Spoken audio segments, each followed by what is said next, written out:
who was an environmentalist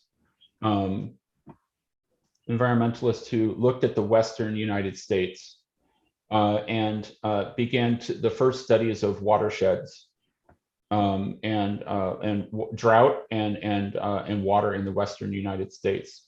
And his studies really, he did a series of maps, which I will go to the next slide if I can, that looked at environmentalists who looked at the Western United States and began the first studies of watersheds and drought and water in the Western United States. And his studies really, he did a series of maps. There's something strange with the, wait, I'm sorry. It seems it's my the transmission. Yes, through YouTube. Wait. Sorry. Okay, there. I'm sorry, Greg. Is that your translation reading? No, it was the YouTube video running on the back. I didn't realize it was kind of running. Oh, okay. I'm sorry. Please go ahead. It's okay. This is his map of different watersheds on the left within the Western United States, and looking at how those watersheds are irrespective of state boundaries or political boundaries or the ways in which we start to organize the land. Much in the same way that the fire regimes and fire adapted landscapes are irrespective of boundaries. They kind of work within ecological territories. Entonces, and then on the go ahead. Then quickly on the right is what's happening is that his studies have expanded, are expanding across the United States, more towards the east over the last 75 years. O sea, Greg contaba que existe un naturalista o ecólogo norteamericano que se llama John Wesley Powell y que hizo los primeros estudios de cuenca en los Estados Unidos para investigar efectos de sequía y de inundaciones en el territorio. Y generó, aquí a mano izquierda se ve, ¿cierto?, una cartografía, un mapa que muestra estas distintas cuencas y las subcuencas, etcétera, etcétera, y lo compara a mano derecha con cómo parece no existir relación entre las subdivisiones como político-administrativas de los distintos estados y el régimen de cuencas que da forma al territorio. Y habla de que con los incendios pasa lo mismo. Entonces, independiente de que uno defina, oye, mira, el estado de, no sé, va a poner cualquiera que está acá, Nevada, tiene esta forma como poligonal, esa línea ficticia que nosotros trazamos para poder administrativamente dividir nuestros territorios, no está de acuerdo o no tiene ningún correlato con los comportamientos naturales del ecosistema y el territorio, sean los regímenes de fuego como las cuencas hidrográficas también. Y aquí algo interesante que por ahí hemos visto también con Pase, ahora que estaba hablando me acuerdo de la Antonia Tolosa que anda por ahí, que en algún momento llegó al mismo descubrimiento.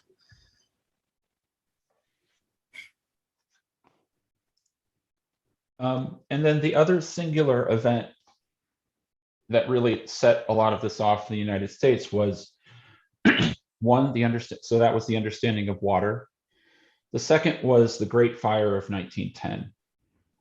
And at that point, over 1 million acres burned in the Western United States, which ushered in the Forestry Service, the US Forestry Service as we understand it today, and the policy of fire suppression that continues to this day.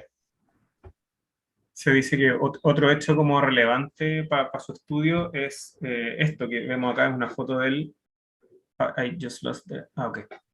El gran incendio de 1910 que dice que consumió 1 millón de hectáreas en los Estados Unidos y que dio pie, por un lado, a la creación de como la institucionalidad que está a cargo de la gestión de los bosques en los Estados Unidos, que sería como el equivalente a nuestra CONAF, y también dio pie como a las legislaciones o a las regulaciones como normativas un poco que siguen operando hasta el día de hoy en los Estados Unidos a causa de este evento.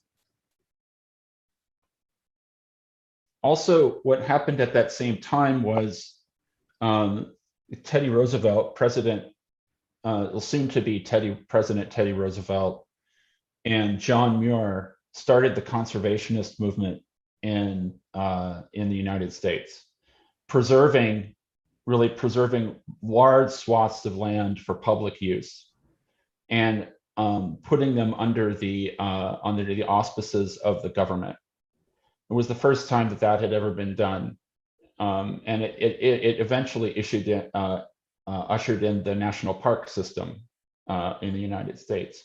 But what it also did was it prevented any level of significant forest management in these areas as well, as there was an interest in preserving or conserving these pristine landscapes as they put them. And so lack of forest management, but also an additional incentive not to allow for fires to race through these landscapes, even though the fire was part of these landscapes.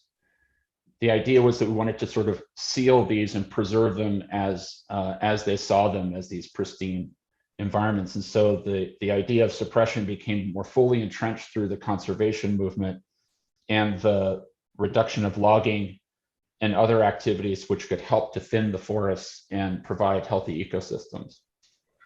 Entonces, comenta Greg que al mismo tiempo, cerca por ahí, por inicio del siglo XX, el presidente Teddy Roosevelt y John Muir comienzan también un movimiento como conservacionista que termina dando pie o dando como resultado la creación del sistema de parques nacionales. Ya lo que, bueno, en Chile también tenemos parques nacionales, ¿no? Que los administra la CONAF y que tenían como objetivo conservar como vastos territorios en sus condiciones ecosistémicas originales, sin posibilidad de intervención humana o administración de ningún tipo, y que eso terminó o ha terminado generando en que, como no se puede intervenir de ninguna manera en estos parques nacionales, cuesta también gestionarlos o mantenerlos de buena manera, por ejemplo, podando o retirando especies o qué sé yo, que pudieran ayudar a gestionar de mejor manera la respuesta a los incendios forestales.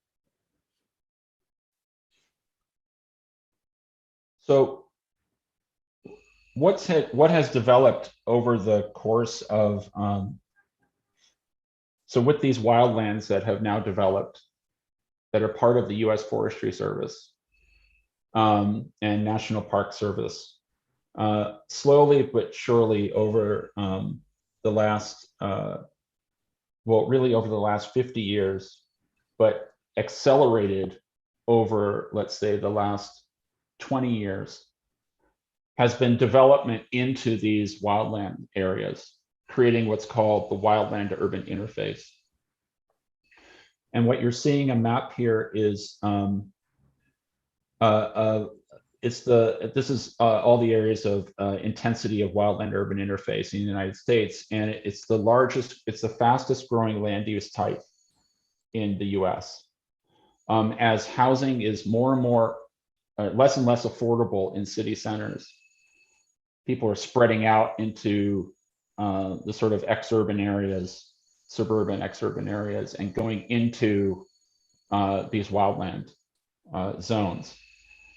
Entonces dice, sort of exacerbating the fire issue. Lo que ha pasado en los últimos 50 años es que ha empezado a haber una prevalencia o un crecimiento, un desarrollo muy, muy fuerte conforme han ido subiendo los precios en los centros de las ciudades, y que es lo que nos pasa a nosotros también acá con estos procesos como de suburbanización, ¿no? De irse a ir a Colina o a Piedra Roja o a no sé qué, que los espacios como periurbanos se han empezado a poblar muy fuertemente. Comenta que en los últimos 20 años es el tipo de uso de suelo que más ha crecido en los Estados Unidos, y estos territorios que son originalmente naturales o muy salvajes todavía se han visto invadidos por viviendas, generando lo que en inglés se denomina el Wildland Urban Interface, la interfaz urbano-rural, en español alguna gente le dice, o interfaz urbano-forestal también, que son estos espacios donde se mezclan o se juntan las construcciones, ¿cierto? Las viviendas de las personas con estos territorios salvajes.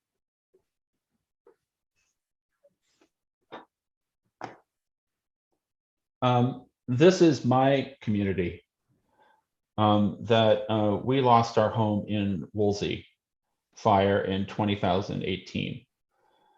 And we live in the wildland urban interface. So we live in one of these communities. And our community was destroyed which was about 110 homes out of approximately 4,000 homes that were destroyed in Woolsey through Malibu, et cetera. And that changed my perception of these studies, which has gone from looking at it at 30,000 feet down into sort of broad maps, sort of land use maps and zoning and fire regime systems, to thinking about the impact on actual real human lives and community. And that true resilience and adaptation lies in the community bonds and the community interactions that take place in these kind of landscapes.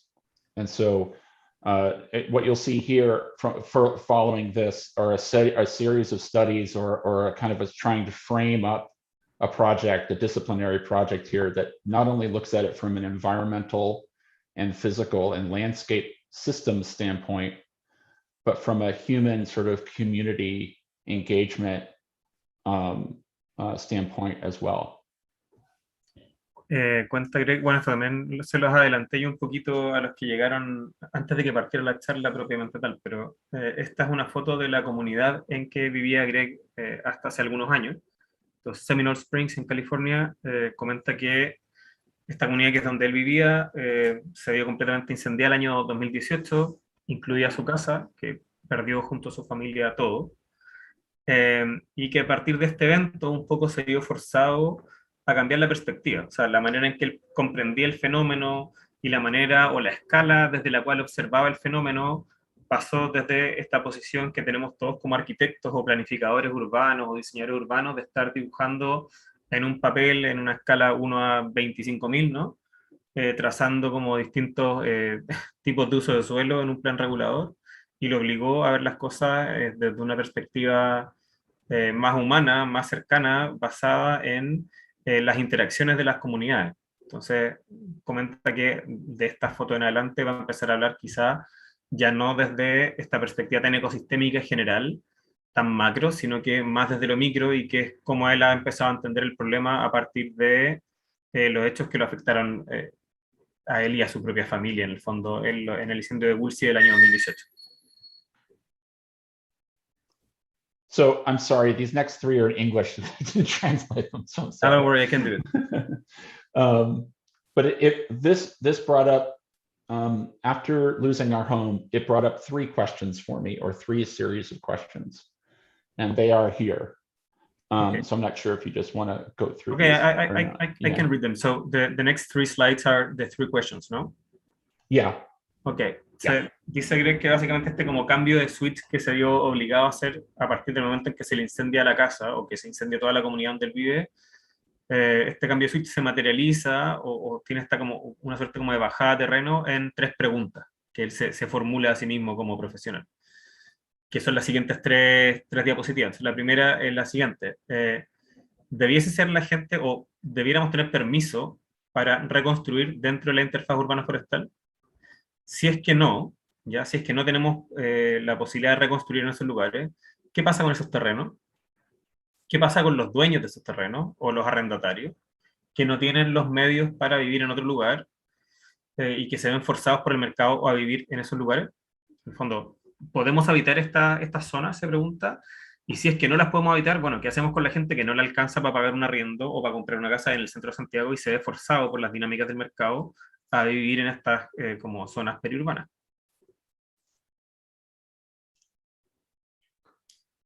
La segunda pregunta dice lo siguiente: con los incendios ahora ocurriendo a lo largo del año, en el fondo ya no son un evento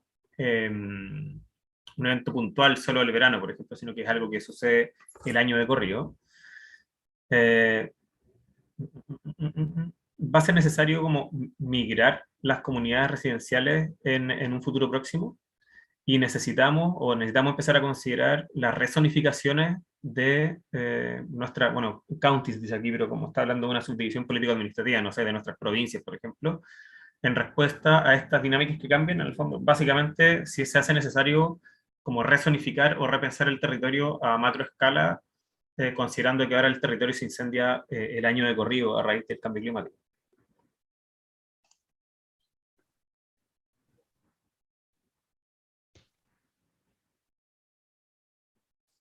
Ya, y la última pregunta que se hace es cómo podemos entender o aproximarnos al impacto del fuego en grupos diversos de personas, ya no solo, y aquí pensando desde una mirada más como integradora, ¿cierto? Pensando en personas de la tercera edad, personas de grupos minoritarios, arrendatarios, comunidades que están bajo la línea de la pobreza, comunidades indígenas, etcétera, etcétera.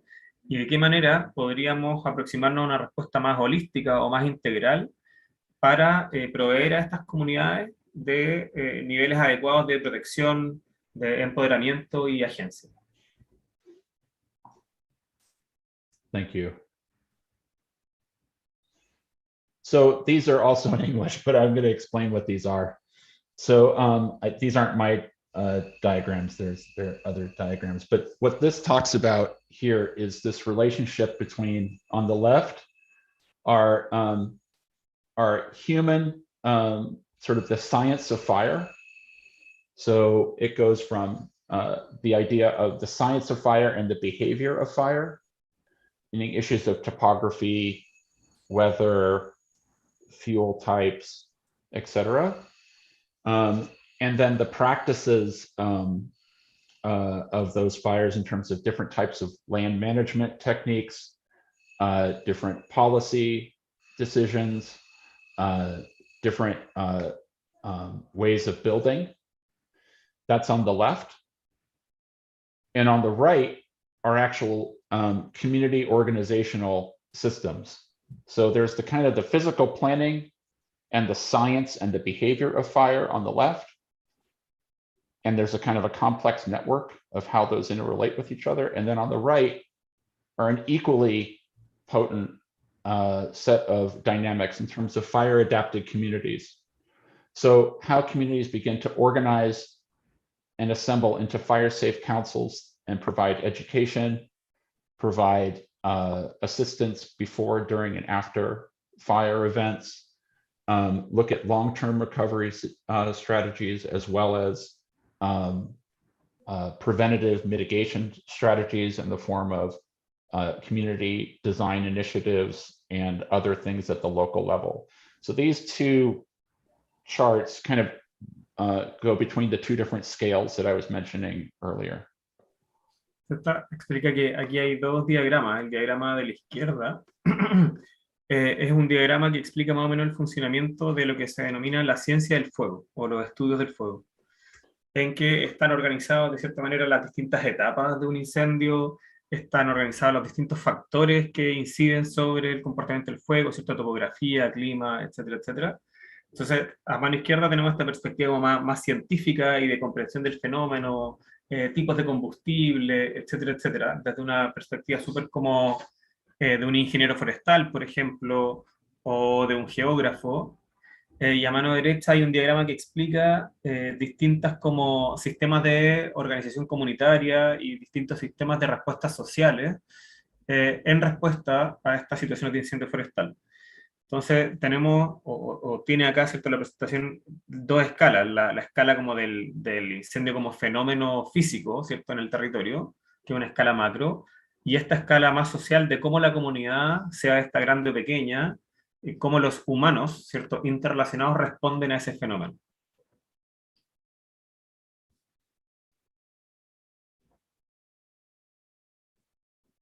You're muted. Okay. Sorry about that.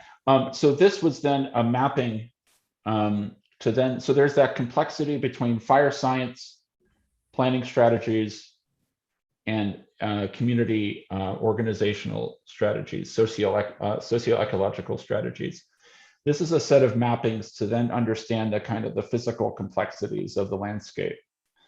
In terms of, this is Malibu, the little point is Malibu, California. We live here. And so these are a set of mappings of fire, of the various aspects of the landscape that make up these territories. And they're very complex in terms of physical attributes, political attributes, natural, environmental, or atmospheric. And so we talk here of fire histories, different habitat overlay zones, protected habitat zones, soil makeup, electrical infrastructure, watershed, streams and rivers, solar orientation of topography, looking at the shade, sun and shade are north and south orientations, road infrastructure in the form of dead-end roads and evacuation measures, looking at tree canopy, et cetera, fire station locations. So all the sort of the cultural and ecological and environmental makeups of these territories. This is an attempt to sort of pull all of those out to try and understand them separately, and then try and find ways to sort of recombine them back with each other to find synergies between how they could start to interrelate. Muestra acá entonces, este es como un sistema o una sumatoria de distintas capas, como que lo que hicieron como parte del estudio es decomponer o separar ya los distintos layers, las distintas capas de distintos factores diversos, en el fondo, que componen el territorio, factores de territorio, cierto, cubierta vegetal, tipo de suelo, exposición al sol, conos de sombra de la vegetación, las cuencas hidrográficas, ubicación de equipamientos o de infraestructuras de tipo como de electricidad, torres de alta tensión, etcétera, etcétera, los trazados de camino, una serie de cosas. Entonces lo que hicieron ellos es tomar este territorio altamente complejo, ¿cierto? Como son todos los territorios, y descomponerlo en todas estas distintas capas para estudiar distintas variables de manera aislada, de manera de después poder ir juntando estas distintas capas y ir buscando o tratando de encontrar posibilidades de interacción o de sinergia entre distintas variables. Entonces primero se separan todas las capas y eventualmente las empiezan como a combinar de vuelta. Ya se separan y después se empiezan a juntar nuevamente. So in addition to that sort of levels of, how do I say this? So in addition to, I'm trying to, sorry, I'm sort of getting caught up in the translation too, trying to figure out a way to put it. Don't worry. Translate. Sorry about that. So in addition to trying to understand the complexities of the landscape, the complexities of fire science, of fire behavior, and of community organization, it was important to try and understand, what does this mean for the discipline of architecture, of landscape architecture, of urban planning? And how do we as professionals begin to shift our way of operating to engage with these kinds of, the kind of situations that we find ourselves in with regard to fire or flood, and the manner in which climate change is sort of exacerbating those problems over and over again. And it says to me that we need a sort of a reinvention of the disciplines, or reinvention of practice in the way in which we work within these areas. So this is actually a diagram by Rosalind Krauss, who's an artist, who was an artist or a theoretician back in the 1960s, who tried to reposition sculpture as a discipline between architecture and landscape. It was the formation of landscape art, land art, that came out of this movement. And so this is her, it's called Sculpture in the Expanded Field. And so here she positions sculpture somewhere between landscape, not landscape, architecture, not landscape, not architecture, and it creates a kind of a way of working between the disciplinary frameworks. Entonces dice que una vez, don't worry. I can try to summarize.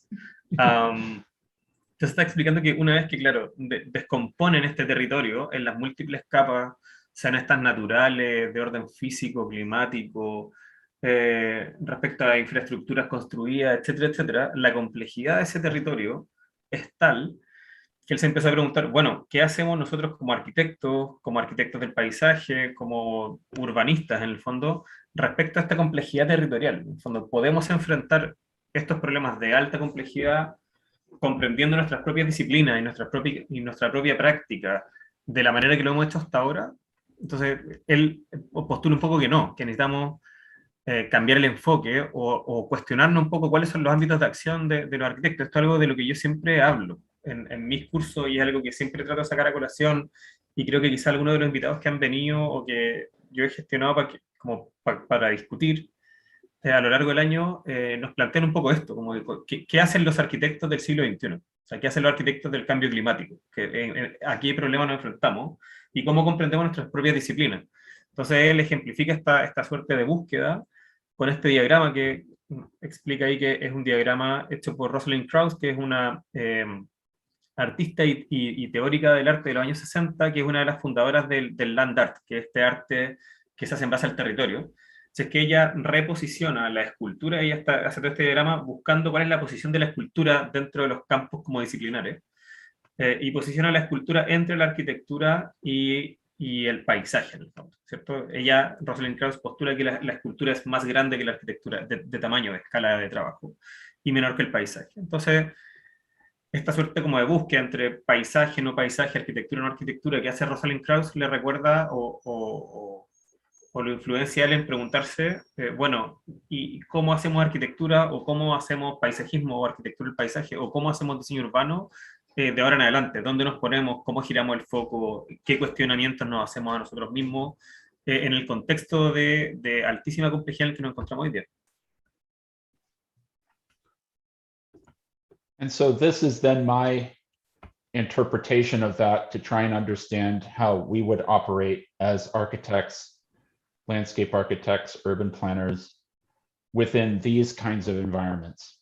So this says from landscape to not landscape, meaning architecture, not having infrastructure, not infrastructure. So it goes between landscape, architecture, infrastructure, and policy. So it starts to expand out the ways in which we practice to include a sort of a reframing of architecture. So then if you start to look at this, if you start to combine these, so let's say infrastructure combined with not infrastructure, practice policy, results in sort of community networks. Infrastructure, let's say with landscape, would fuse to be performative surfaces. And landscape associated with architecture is constructed grounds. And then this is land use and zoning. And then the smaller terms here are actual practices. So we'll talk about some of the smaller terms in the lecture here, which are actual seen as maybe solutions or speculations that fall between these different disciplinary practices. So this is a way of a framework, if you will, to try and figure out how we could begin to situate ourselves as practitioners that expands our toolbox or our ways of working to create kind of hybrid solutions and other sort of strategies and tactics. Sí, creer cuenta que hace después, en base a este diagrama de Rosalind Krauss, él hace su propio diagrama, en el fondo, para buscar cuál es esta posición posible de la arquitectura y de la arquitectura del paisaje y de la planificación urbana. Entonces, lo mueve entre cuatro polos, ¿no? Tiene a mano izquierda arriba, ¿cierto? Número uno es infraestructura, a mano derecha arriba, paisaje, mano izquierda abajo, dice no infraestructura, entre paréntesis, políticas públicas. Y número 4, abajo a la derecha, dice no paisaje, entre paréntesis, arquitectura. Entonces, entre infraestructura, paisaje, arquitectura y políticas públicas, ¿cierto? Esta cosa más abstracta, más de gestión, empieza como a generar esta suerte de deriva y estos procesos de hibridación de cruza, de, bueno, ¿qué pasa si mezclo arquitectura con infraestructura? ¿O qué pasa si mezclo arquitectura con paisaje? ¿O paisaje con infraestructura? ¿O arquitectura con políticas públicas? Y empiezan a aparecer dentro de esta búsqueda algunas posibilidades de acción, que son las que va a mostrar un poquito más adelante, que son las cosas que se empiezan a materializar o a transformar en unas posibles proyectos o especulaciones proyectuales que buscan dar respuesta a este fenómeno de los incendios en la interfaz urbano-forestal.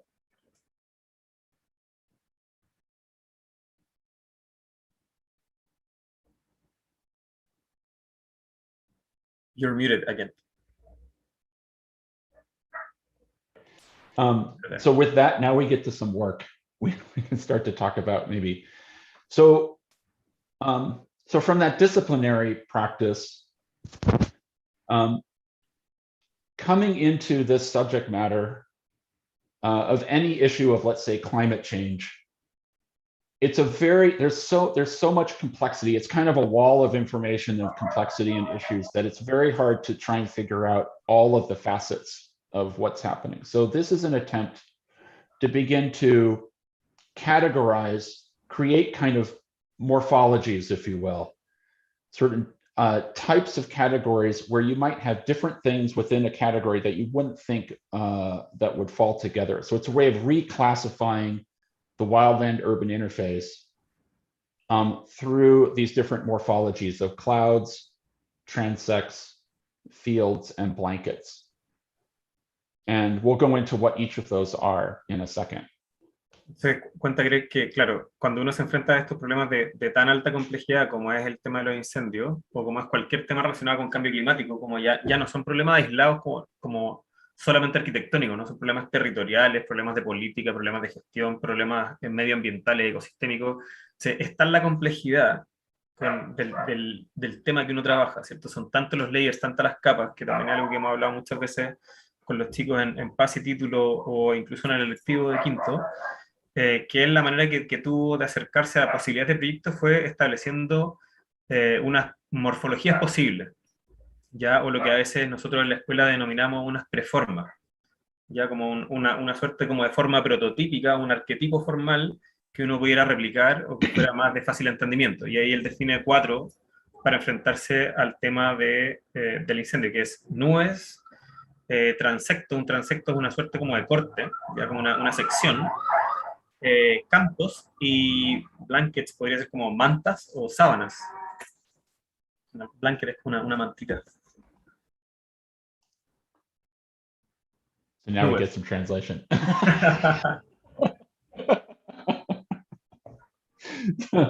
So sorry. So clouds. So clouds talk about all these sort of environmental conditions, the atmospheres of these environments, from weather to physical clouds to retardant drops. So going from the upper left are what's called pyrocumulus clouds. Fires create their own weather. They create their own cloud systems, which will create lightning that will generate more fire, or rain in some respect. But the rain is usually delayed, right? So these things happen and they actually happen later. So you actually get very heavy rains typically after a major wildfire, like months later, which is what causes debris flows and everything like that. And the upper right is then retardant drops. So they drop fire retardant in these kind of pink clouds that come down and drop on the landscape to prevent fire during fire suppression drops, which actually have, and then in the lower right are weather monitoring systems, monitoring humidity and heat and temperature. So this sort of monitoring of the environment in a way. And then the other one on the lower left are debris, sort of dust and debris. So what's part of this is what we haven't talked about yet, is that it's a fire, flood, debris flow cycle that we're looking at here in Los Angeles. And so the mountains and what happens post-fire are just as important and part of this sort of larger sort of ecological dynamic or destructive dynamic. And so here in California, the San Gabriel Mountains are constantly shedding debris. They're the fastest changing mountain range in the continental United States. And there's always this dust that's everywhere around there because they're constantly kind of moving. So it's clouds talk about these atmospheric conditions, these sort of weather or sort of haptic conditions. Se dice que la primera como categoría, que son estas nubes, ¿cierto? Se refiere como a distintos como elementos o tiene distintas expresiones dentro del campo, dentro del territorio. Se habla de que primero la imagen de arriba a la izquierda son las nubes de pirocúmulus, que son nubes que se arman como respuesta al incendio. Es decir, el incendio forestal genera tanto humo que ese humo se aglomera y genera nubes. En el fondo, los incendios forestales, cuando sobrepasan cierta escala, generan sus propios climas. ya que atrae a la vez rayos que generan más incendios y eventualmente generan grandes lluvias, etcétera, etcétera. Entonces, la primera como ejemplo de esta tipología de la nube son las nubes que se generan a través de la condensación o la aglomeración del humo del incendio. Después la segunda nube, que es arriba a la derecha, es cuando los aviones empiezan a arrojar el retardante del fuego, que son estas suertes como de nubes químicas rosadas que impregnan un poco el territorio de las casas para evitar que se incendien con tanta rapidez. Abajo a la derecha están una estación de monitoreo medioambiental o climático, que nos habla de esta nube más como virtual, por decirlo de alguna manera, este sistema interconectado de muchas estaciones que se comunican virtualmente de alguna manera, ¿cierto? Estableciendo una suerte como de nube de monitoreo. Y abajo a la izquierda, esos son flujos de barro o de escombros y polvo. Se comenta, agrega ahí que es una particularidad, diría yo, de los incendios en California. No estoy tan seguro de que en el caso chileno sea exactamente igual, que hay una suerte como de ciclo, ¿cierto? Que retorna siempre, entre una relación cíclica entre incendios y deslizamientos de material. O sea, en el fondo se quema el cerro, ¿cierto? El cerro pierde cubierta vegetal, se seca, y después las nubes que se generan a raíz del incendio generan lluvia, esta lluvia baja el barro, y ese barro en el fondo vuelve a transformarse eventualmente en incendio, y así sucesivamente. O sea, la última habla de estas nubes de polvo que se generan una vez que caen los escombros o que se generan estas suertes como de aluviones de material desde los cerros hacia abajo una vez que se incendian y se pierde la cubierta vegetal.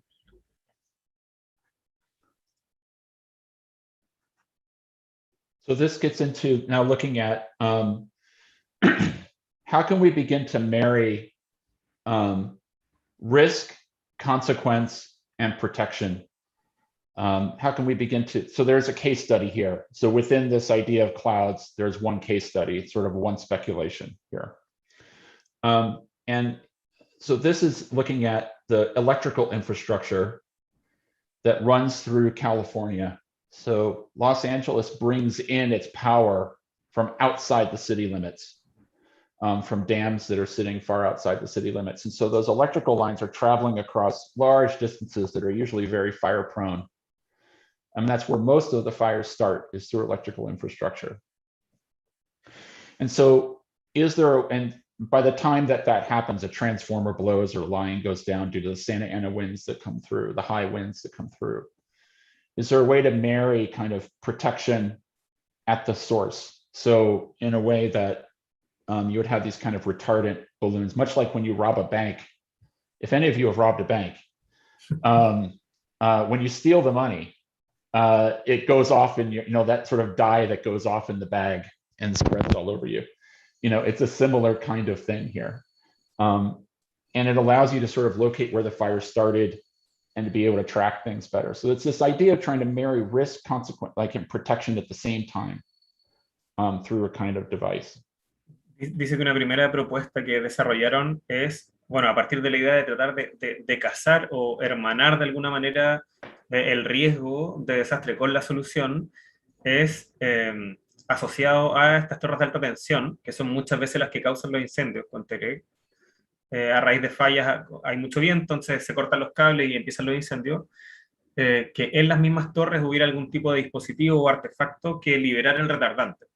Entonces, que en el fondo, si la torre empieza a incendiarse, es la misma torre la que de alguna manera reacciona y hace como detonar o estallar este dispositivo, y se esparce el retardante, y es más fácil de rastrear en qué punto de la red de infraestructura eléctrica se comenzó el incendio, y podemos verlo más claramente, y podemos tratar de cierta manera mitigarlo en la fuente. Y ahí él lo equipara un poco a estos sistemas que tienen los cajeros automáticos. No sé si los conocen, que cuando uno roba un cajero, que no creo que muchos de ustedes hayan robado un cajero automático alguna vez, pero se libera una suerte de tinta que mancha los billetes, ya sea que sea después difícil de usar o imposible de usar.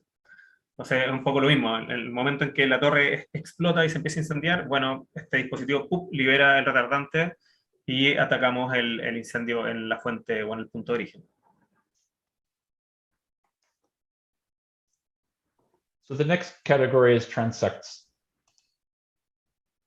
So transects are, if you don't know what a transect is a measuring device across a landscape. It's a landscape device. And so it cuts through different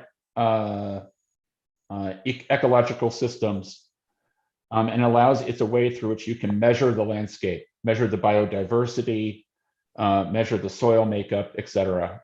Within a sort of small area, then you extrapolate that out to the larger landscape. But it's a formal device. It's sort of a spatial morphology to it. So that, as an idea, looking at those sort of parallels between fire breaks as sort of these clearings through landscapes that allow for the sort of the mitigation of fire, Santa Ana winds, which happen here in Los Angeles probably 4 times a year, which are hot winds coming out of the desert that come through the mountains and speed up and heat up. They're already hot winds, but they speed up through friction through the mountains and then create 80-mile-an-hour winds, 90-mile-an-hour winds that come through Los Angeles and actually dry out the environment and then exacerbate fire. But they come through in very specific places through Los Angeles, as you're seeing here in the diagram. And then in the lower right are the sort of the lines of road infrastructure that course through these kind of mountainous terrains. One of the largest issues here are these kind of dead end roads that are very hard to evacuate from. Usually a lot of people are quite a bit of danger at the end of these roads because they're on quite steep terrain. So how can we think through kind of re-networking those? Or is there a way to start to hack into the road infrastructure or to create areas of refuge or other modes of evacuation? And then the last on the lower left is debris flows. And this is an image of Montecito, California, which was destroyed in 2000. Most of it was destroyed in 2018. Or 2019, 2018, I'm sorry, was mostly destroyed through debris flows that come through in these kind of channels through the city. La segunda como morfología que él encuentra o que aparece en distintos puntos, ¿cierto?, del fenómeno del incendio es la morfología o la preforma del transecto. Un transecto es, en general, es como una metodología de estudio que utilizan en general la gente que trabaja como en análisis de ecosistema, en que uno toma una suerte como de muestra, es una suerte como de muestra, ¿ya? Que uno toma de un territorio, uno mide un sector súper reducido, es como una especie como de corte longitudinal, y uno ahí puede ver, bueno, cuánta diversidad de especies vegetales existen, por ejemplo, cuánta diversidad de especies animales, y después, en base a esa muestra, uno puede extrapolar, ¿cierto? Es como una muestra censal, o como una encuesta de opinión ahora que estamos en periodo de elecciones, que se entrevista a, no sé, 10.000 personas, se les pregunta por quién van a votar, y después uno podría, en base a algunas metodologías, extrapolar la respuesta de esos 10.000 a los 18 millones que vamos a votar el domingo.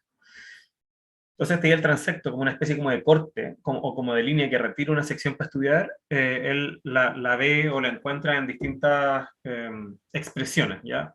Como esta expresión lineal. La primera son los cortafuegos, estos son como, no muros cortafuegos como los que conocemos normalmente en la arquitectura, sino que son pequeños vaciados en las áreas boscosas que buscan impedir en el fondo que un incendio pueda propagarse tan rápidamente. Entonces, se retira una sección de bosque para buscar impedir que el incendio salte de alguna manera, ¿no? Otro ejemplo de corte o de estas como pequeñas secciones alargadas son, y comenta acá, los vientos de Santa Ana, creo que era Santa Ana, ahora me acaba de bajar la duda, que son vientos que cruzan California 3-4 veces al año, son vientos que vienen desde el desierto, ¿cierto? Desde el este, y que cruzan hacia el océano. Vientos muy calientes y muy comprimidos que cruzan entre las quebradas y van secando el ambiente y generan o exacerban un poco las condiciones de incendio en esos periodos del año a través de como el quitarle humedad al ambiente. Otro ejemplo, ¿cierto?, de estas suertes como de cortes son la ruta, el trazado de caminos y carreteras de California, que cuenta que también es un ítem súper complicado porque hay muchos caminos que llegan a comunidades rurales que son puntos muertos, en el fondo que no tienen capacidad de retorno, y eso dificulta mucho las posibilidades de evacuación de las comunidades. Y el último ejemplo son estos flujos aluvionales que cortan algunas de las comunidades cuando llega el periodo de lluvia. Ya que se ven acá, ¿cierto? El trazado de cómo la ciudad, estos montecitos en California, se ve cortado en distintas partes por flujos aluvionales, flujos de agua y barro que cruzan desde la montaña hacia el océano como consecuencia de la pérdida de cobertura vegetal en los cerros a raíz de los incendios.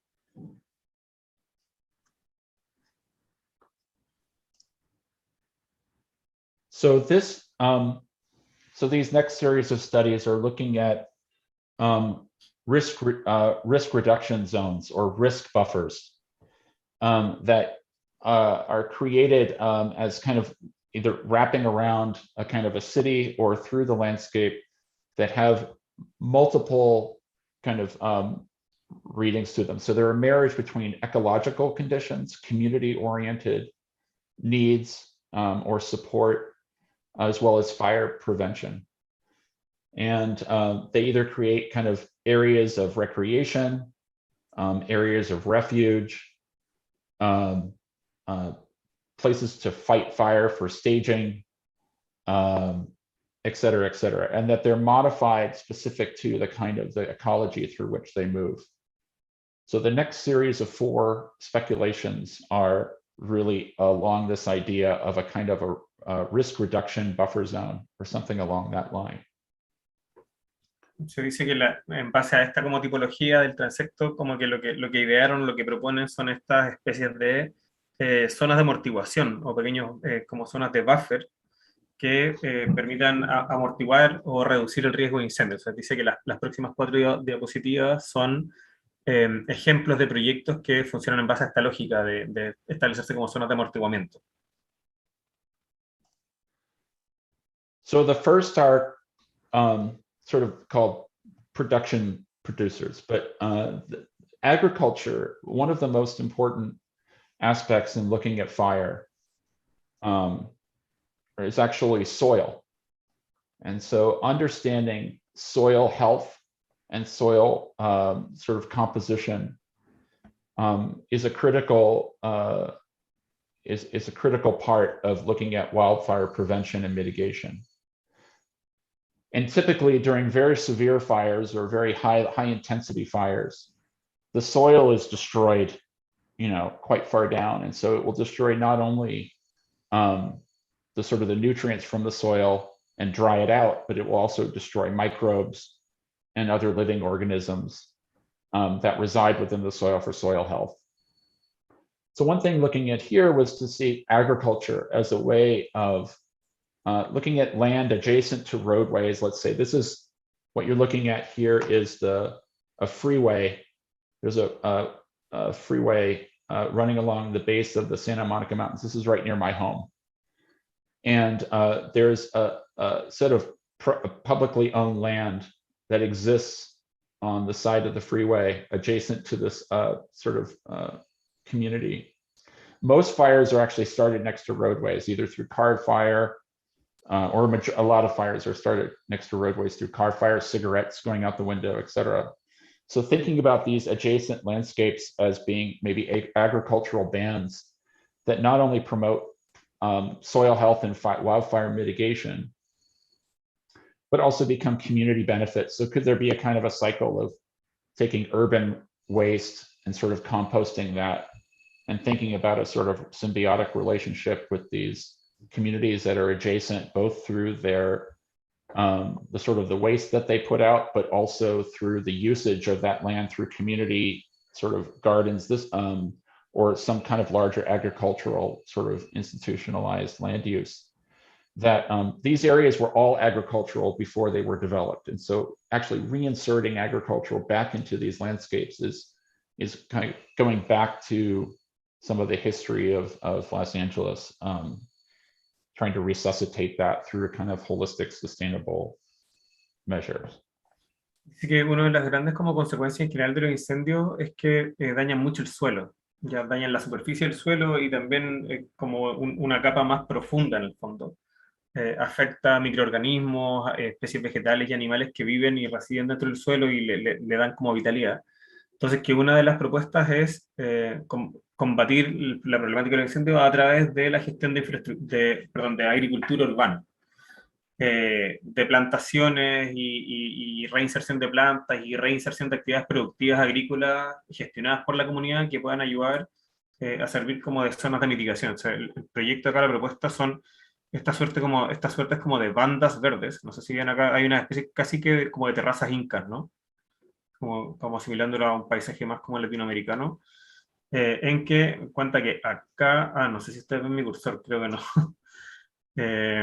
pero cruza esta imagen de norte a sur una carretera, y dice que muchas veces las carreteras también son origen de incendio, ya a raíz de la generación de desechos, etcétera, etcétera, y que entonces podría ser, o podría tener un cierto sentido, rodear las carreteras o las infraestructuras como de transporte de estas infraestructuras agrícolas y verdes que permitirían, por un lado, recuperar el suelo y por otro, mitigar los posibles efectos de los incendios o en el fondo sofocar un poco el inicio de estos incendios con suelo más vital, más verde, con mayor humedad, etcétera, etcétera.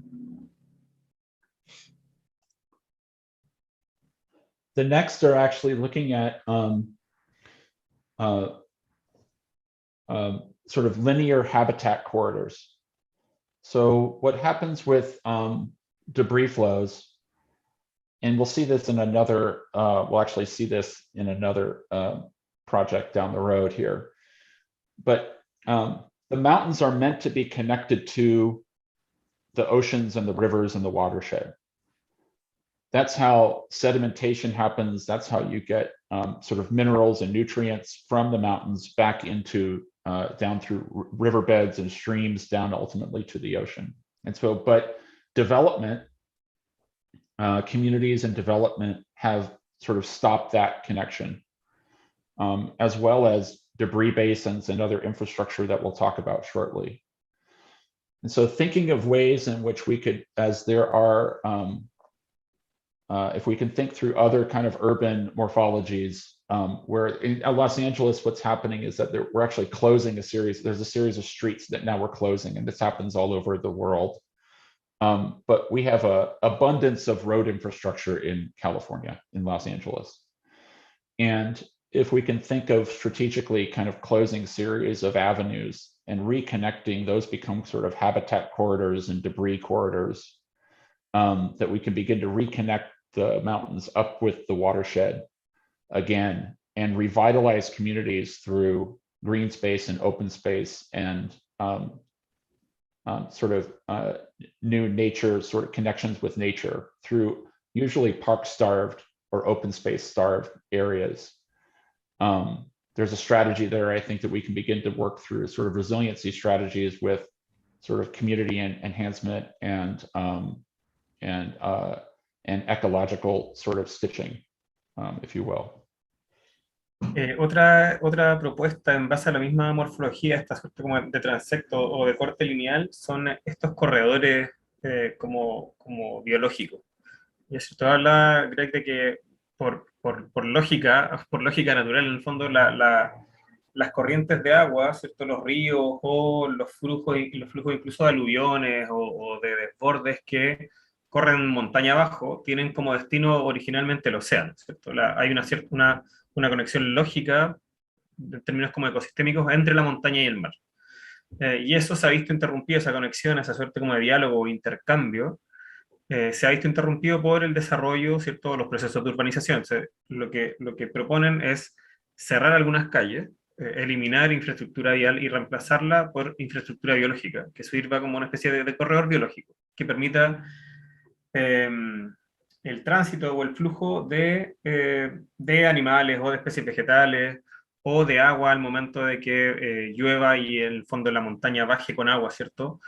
De alguna manera hacer una especie de carreteras biológicas, ¿no? Que puedan permitir o reconectar el flujo ecosistémico de la montaña hacia el océano, para, por un lado, recuperar estas comunidades y dar respuesta a esta suerte como de efecto secundario de los incendios, que son los aluviones. En el fondo, el aluvión no basta con hacerle una tapa, ¿cierto? Una piscina de contención, sino que hay que dejar que el agua corra y que quizás esa agua se vaya como resituando o redistribuyendo por un sistema o un corredor biológico que entre a la ciudad y que lo alimente o la abastezca de áreas verdes. The next one is also about debris. So we talk about watersheds, and we understand what a watershed is. This is kind of territory of which water sort of moves through a landscape and has different sort of gradations of tributaries. And it's that process from the top of a mountain down through to the ocean. But if we can also think about debris sheds, and debris sheds are right now, understanding that debris flow and mudslides or landslides are part of a landscape condition as well, much like fire is. And typically right now, everybody develops on these alluvial fans. They develop on like right where the debris is coming out. That's where everybody wants their houses because it's a great view, right? But if we can start to think through a sort of a rezoning, understanding that process of debris flow on a landscape as intrinsic to that place, and how we would begin to integrate development within those ecological dynamics, could develop a kind of a zoning where we live with debris flow, right? We live with these areas in which way we don't build where the debris is coming through exactly, or the idea of where the debris could come through, but we begin sort of gradations of density sort of around that. And that could open up, again, kind of corridors through the land, open space corridors, sort of migration, wildlife migration corridors, other kinds of benefits in terms of open space accessed into these public lands, which are typically just developed right over. So again, if we see these as now these natural processes as imprints onto the land that then inform how we build, there could be a kind of a synergy there, and another understanding of how we work with the natural environment. Así que otra de las propuestas son estas suertes como de tratan de homologar la idea de la cuenca hidrográfica con la idea de una cuenca aluvional, como que tratar de entender de manera más profunda cuáles son efectivamente como las áreas de influencia de estos aluviones o de estas inundaciones que vienen desde las montañas y estos flujos de barro, y tratar de resonificar la ciudad y reasignar como, o redistribuir las densidades de la ciudad de manera de en estos lugares donde sabemos que eventualmente podrían haber aluviones o flujos de barro o flujos de escombro, despejarlo y transformar esas áreas en zonas verdes, y de ahí hacia afuera ir densificando, ¿cierto? Es interesante esto porque, claro, si bien no tiene que ver con los incendios, uno podría relacionarlo o cuestionarse, por ejemplo, con Santiago, que sí es una zona que tiene muchas quebradas, por ejemplo, los eventos por ahí por mediados de los años 90 en la quebrada de Macul, por ejemplo. Entonces, pensar cómo las inmobiliarias han tomado la quebrada de Macul y la han densificado y han construido miles de casas y condominios y habita una gran cantidad de gente ahí, y cómo quizá uno podría repensar y uno podría leer de mejor manera, bueno, cuál es el impacto real de la cuenca de la quebrada de Macul en el fondo sobre el territorio, en caso de que tuviéramos una gran lluvia, cuál podría ser esa huella sobre el terreno. Y esos sectores irlos destinando a actividades de menor densidad o áreas verdes que pudiesen servir como corredores biológicos, ¿cierto? Que permitan migración de especies animales, etcétera, etcétera, ¿cierto? Es una especie como de vaciado para permitir que el agua transite libremente y las especies animales y vegetales también, en desmedro, ¿cierto? O a cambio de sacar vivienda o desdensificar nuestras ciudades. And then the last of this series is looking at an idea of water again. So typically at the base of, on northern slopes are wetter than southern slopes, typically, right? Because they have less exposure to the sun. So ways in which we could think about the base of northern slopes as working as something called it's drawing a blank right now, but there's ways in which water can kind of collect into a series of tanks and then feed vegetation and habitat above. So you're creating a kind of constructed wetland or a constructed kind of sort of wetscape, if you will. Now it's not soaking wet. We're not talking about a lagoon, but it's about creating as much excess water and again, sort of hydration of a particular area as possible, that then fosters kind of not only habitat and sort of community engagement and so on and so forth, but also a kind of a mitigation effort towards wildfire. So again, trying to find marriages between wildfire mitigation, which is typically, let's say, a fire break, right? You might just mow a blank, a sort of a cleared area through a landscape. How could you rethink that cleared landscape? And that's what all of these are trying to look at, where there's a kind of a synergy between the wildfire preventative measures and other kind of interest groups, be those people or wildlife or what have you. So that's what this last one is. Esta última propuesta lo que busca es un poco aprovechar la parte baja de los valles, en el fondo, la parte hacia la cual escurre el agua, para generar unas suertes como de grandes esponjas que logren absorber agua y almacenarla de manera de hidratar los sistemas, ya reverdecer también o recuperar la cobertura vegetal que se ha perdido y al mismo tiempo generar también una suerte como de agua almacenada que nos permita combatir el incendio en el momento en que este llega. Entonces hay aquí también un estudio de cómo, por ejemplo, las caras norte de las caras sur son distintas, ¿cierto? Bueno, allá es al revés que acá, pero normalmente la cara norte de una montaña en Chile es más seca, ¿no?, que la cara sur de una montaña, por un tema básico de exposición solar. Entonces, ¿cómo hacemos que quizás las caras que son originalmente más húmedas puedan equiparse y abastecer y servir como una especie de vejigas, ¿no?, de acumuladores de humedad para subsanar los problemas que tienen como la otra cara de la montaña?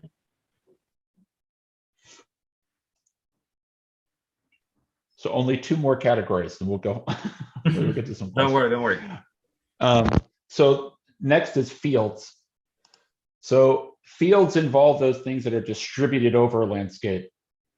We all know what a field is of sorts, but it's and so there's a series of different kind of morphological conditions here. One is in the debris systems that we find here in LA, and we're going to get into one of the case studies here about that, or speculative projects here.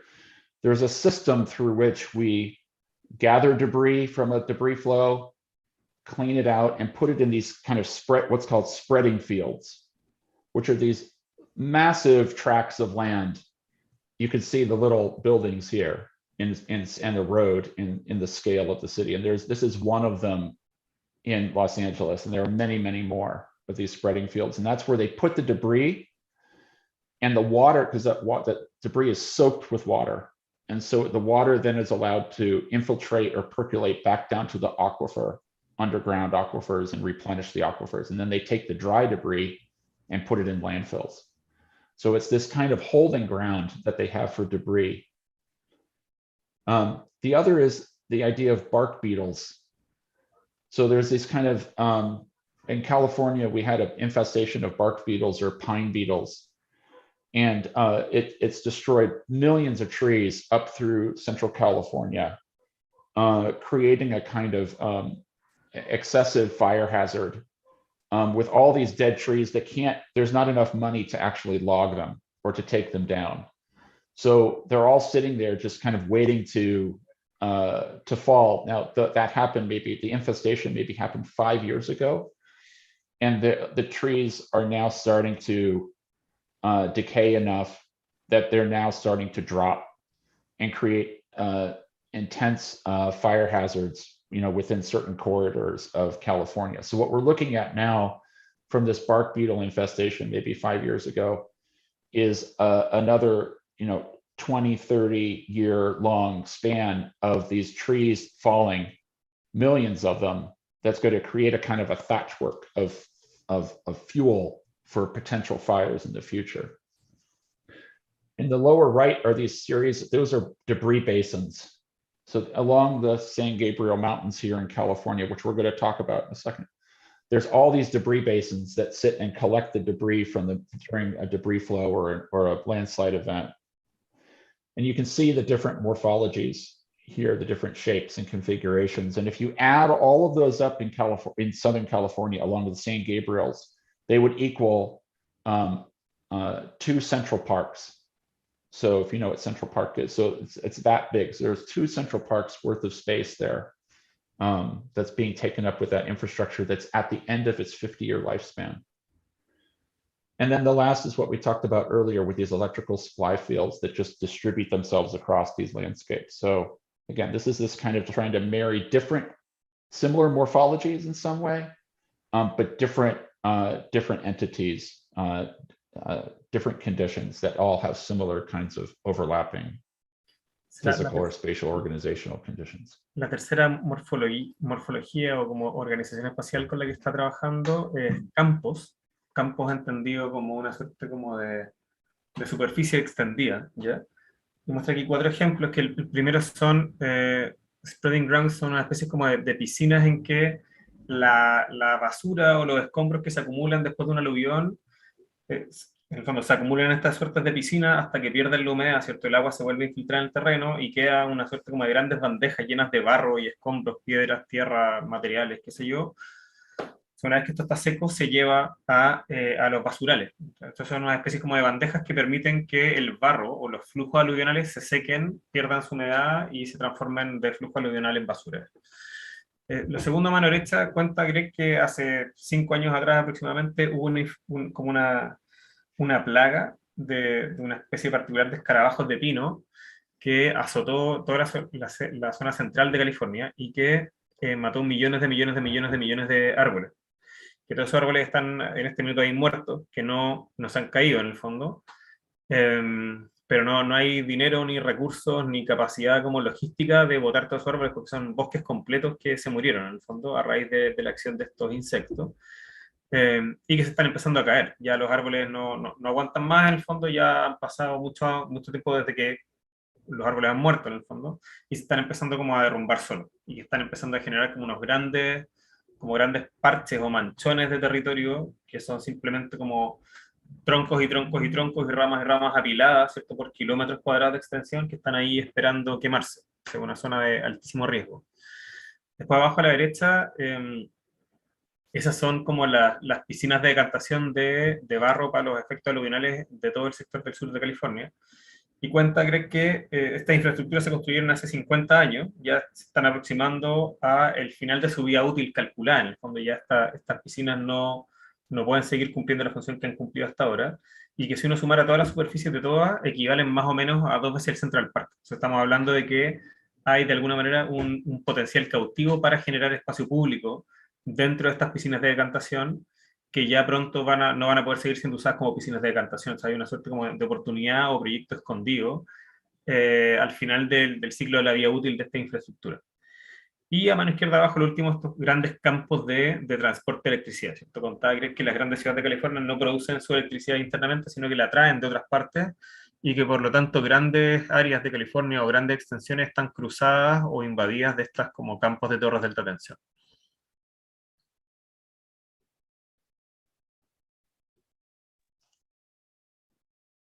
So here is the first looking at what's called fuel flux. There's an issue, one of the largest issues with wildfire is just fuel management and fuel mitigation.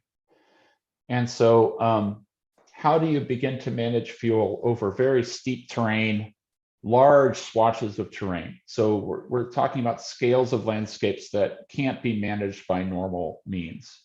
People can't access the slopes that are within these territories. And so this idea of sort of grazing and the utilization of goats and herbivores to actually manage the landscape is not really an invention. It's a widespread or a gaining widespread practice here in Southern California. From just the general maintenance of landscape fuel management, but also through shepherding, very strategic kind of shepherding, you can create shaded fuel breaks. You can actually create very strict kind of geometries through the landscape and move the goats in very specific kinds of ways. And so in addition to just fuel breaks as a kind of a line, they're looking at Ojai, California, is now developing a plan for broad wildfire buffers that are all generated through goats.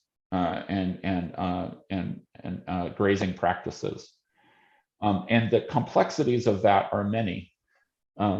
One is you need a lot of goats, but secondly, these goats they don't really care about habitat, protected habitat, or land ownership, or those kind of land use or habitat complexities, ecological complexities. And so there's a huge planning effort that goes underway, sort of a community outreach and collaborative effort where you're working with individual landowners, government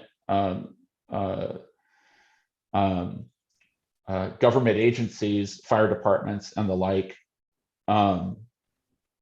resource conservation districts, which are ecological protection agencies. And there's a sort of a broad collaborative effort to allow the goats to go in a certain way and actually begin to have a kind of collaborative or cooperative effort between a whole series of different constituencies and agencies. So it's this really finely curated and choreographed sort of exercise, and Ojai, California right now is doing it on the largest scale that it's been seen within the United States. Está contando que una de las estrategias, de las propuestas para controlar, o sea, y esto es algo que aquí en Chile también se discute, una de los ítems como primordiales para poder combatir adecuadamente el fuego es el control de combustible. Como si tenemos muchas cosas que son susceptibles de quemarse, es posible que los incendios sean muy, muy grandes. Entonces, una de las estrategias que se ha empezado a desarrollar en los Estados Unidos, yo cuando leí esto en el libro me dio un poco de risa, lo encontré que era casi como un chiste, es la utilización de cabras y otros herbívoros para consumir, para que se coman el combustible. Entonces está contando que en algunos sectores de California en los últimos años se ha empezado a utilizar el pastoreo de cabras de manera muy, muy extensiva y con bastante buenos resultados, y que efectivamente generan una especie como de cortafuegos o de bolsones libres de combustible que permiten efectivamente retardar y combatir de manera efectiva los incendios forestales. Cuenta así que, bueno, como las cabras son cabras y las vacas son vacas y les da un poco lo mismo que es lo que se están comiendo, tienden a comerse quizás especies vegetales que están protegidas y que no se debieran comer, o no tienen ningún resguardo o ninguna consideración de si están en un área privada o pública, o si es un parque, o si pasaron de un sitio al otro.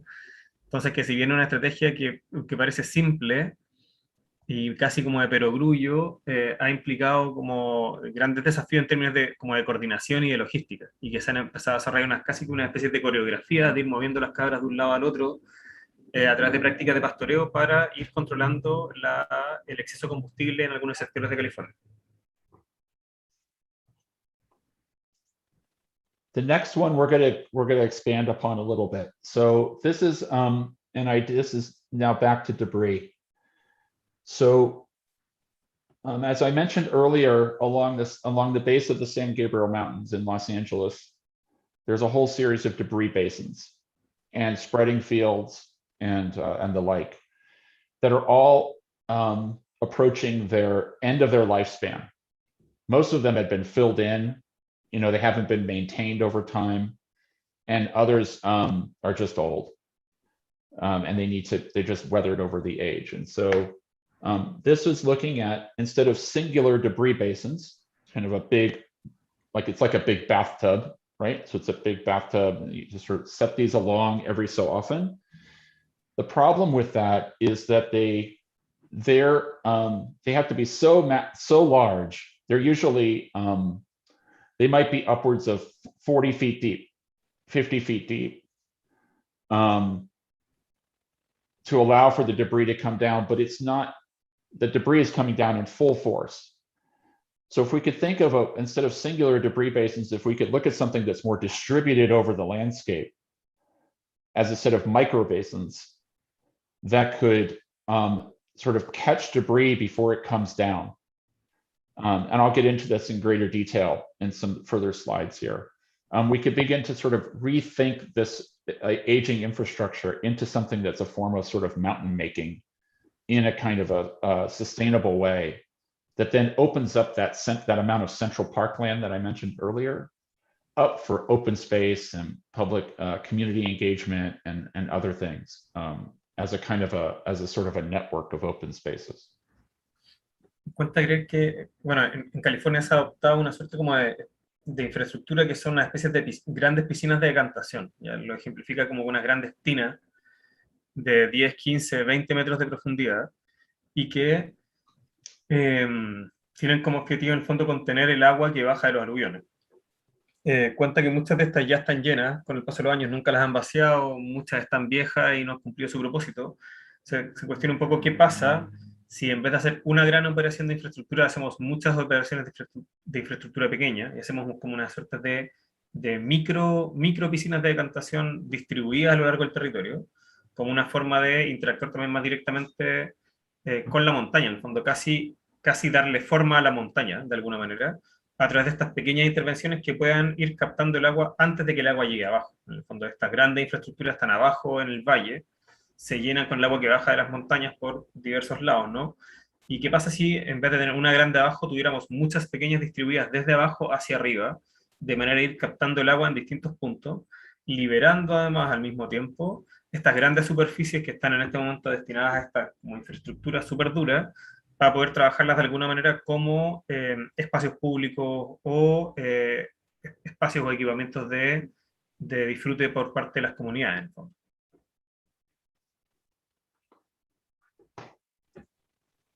So this is Montecito, California, that I mentioned earlier. And I'll click through some of these slides a little bit. So this is Montecito, California in 2018. And this is my community after our fire in January of 2019. And the amount that the hillside came down and really destroyed most of the streets and infrastructure and filled it, so that the effect of what happens is you have a wildfire and then you think the fire's gone, and then 3 months later you have a debris flow, which then is sort of a double whammy to these communities who are trying to reset, just sort of rebuild or at least get back on their feet. And so that's what this is. These are sort of the real life pictures of what's happening here in Southern California and what we're trying to do with this project. Cuenta que estas son fotos específicamente de la comunidad donde él vive, en el fondo, que después del incendio del 2018, 3 meses después ya está como empezando a recuperarse, un poco a reorganizarse, pensando, bueno, ya el incendio pasó, lo peor está detrás de nosotros ya, y que empiezan a llegar los aluviones, ¿cierto?, por la pérdida de cobertura vegetal de las montañas, y que las calles quedaron también todas destruidas por el barro y las calles cortadas por el agua, muchas de las casas también hundidas hasta el techo en barro, etcétera, etcétera. O sea, hay una suerte como de sistema o como de tren de desastres diversos que se van encadenando que afecta a ciertos sectores del sur de California. O sea, hay una suerte como de problema sistémico, no es una cosa, sino que son como una sucesión de eventos. So this is a project about the microbasins. And so, whoops. What you're seeing here is the dynamic of fire, flood, and debris, creating an expense of about $280 million to just clean out these, clean out the basins, maintain the project, maintain the infrastructure, and that the infrastructure, actually, there's 162 debris basins. There's 900 acres of spreading fields, and that there's approximately 10 million cubic yards of debris that will be distributed over 20 years. So this is a massive, I actually just repeated that over here, but this is a massive sort of undertaking. And so the amount of carbon footprint, money, and energy that's expended in just the management of debris here in Southern California. This is one small area just within the San Gabriels. This doesn't include Santa Barbara or other areas. is something that's just a sort of maintaining a system that's failing, right? So there's a lot of money and effort and energy going into this that's just maintaining a system that's not working anymore, or is not working also because of just the change in climate and the manner in which it's exacerbated and actually getting more and more extreme. Se está contando, creo, acá que está explicando un poco el sistema, todo el sistema que existe en este minuto instalado de protección o de mitigación para los efectos aluvionales en el sur de California. O sea, la que existen 162 piscinas de decantación, más de 900 hectáreas de estas suertes como de campo para quitarle la humedad al barro y transformarlo en basura, y más de 10 millones de metros cúbicos de barro que se han acumulado en los últimos 20 años. Se está hablando de que el sistema, como existe en este minuto, por un lado está llegando a un punto de obsolescencia, porque las infraestructuras son muy antiguas, está también en un punto crítico porque con el cambio climático los incendios son más seguidos y las inundaciones son más seguidas también, o sea, el sistema no está dando abasto, y es aparte, dada la escala, o sea, si ustedes se fijan con esos números, estamos hablando de la operación de un sistema que es imposible mantener en el tiempo, o sea, la cantidad de dinero que se gasta o la cantidad de benzina en camiones para transportar el barro, la cantidad como de CO2 que se produce en todos esos camiones manejando por todo el sur de California para mover barro de un lado para el otro, es una locura. O sea, no, es un sistema que es absolutamente insostenible. So what we thought to do was create, instead of singular basins, create a set of micro basins. And the way that debris flows work is that, it's like an avalanche or a snowball rolling down a hill. A little bit of debris starts at the top with water, and it gradually picks up speed and picks up more debris and picks up more speed, etc.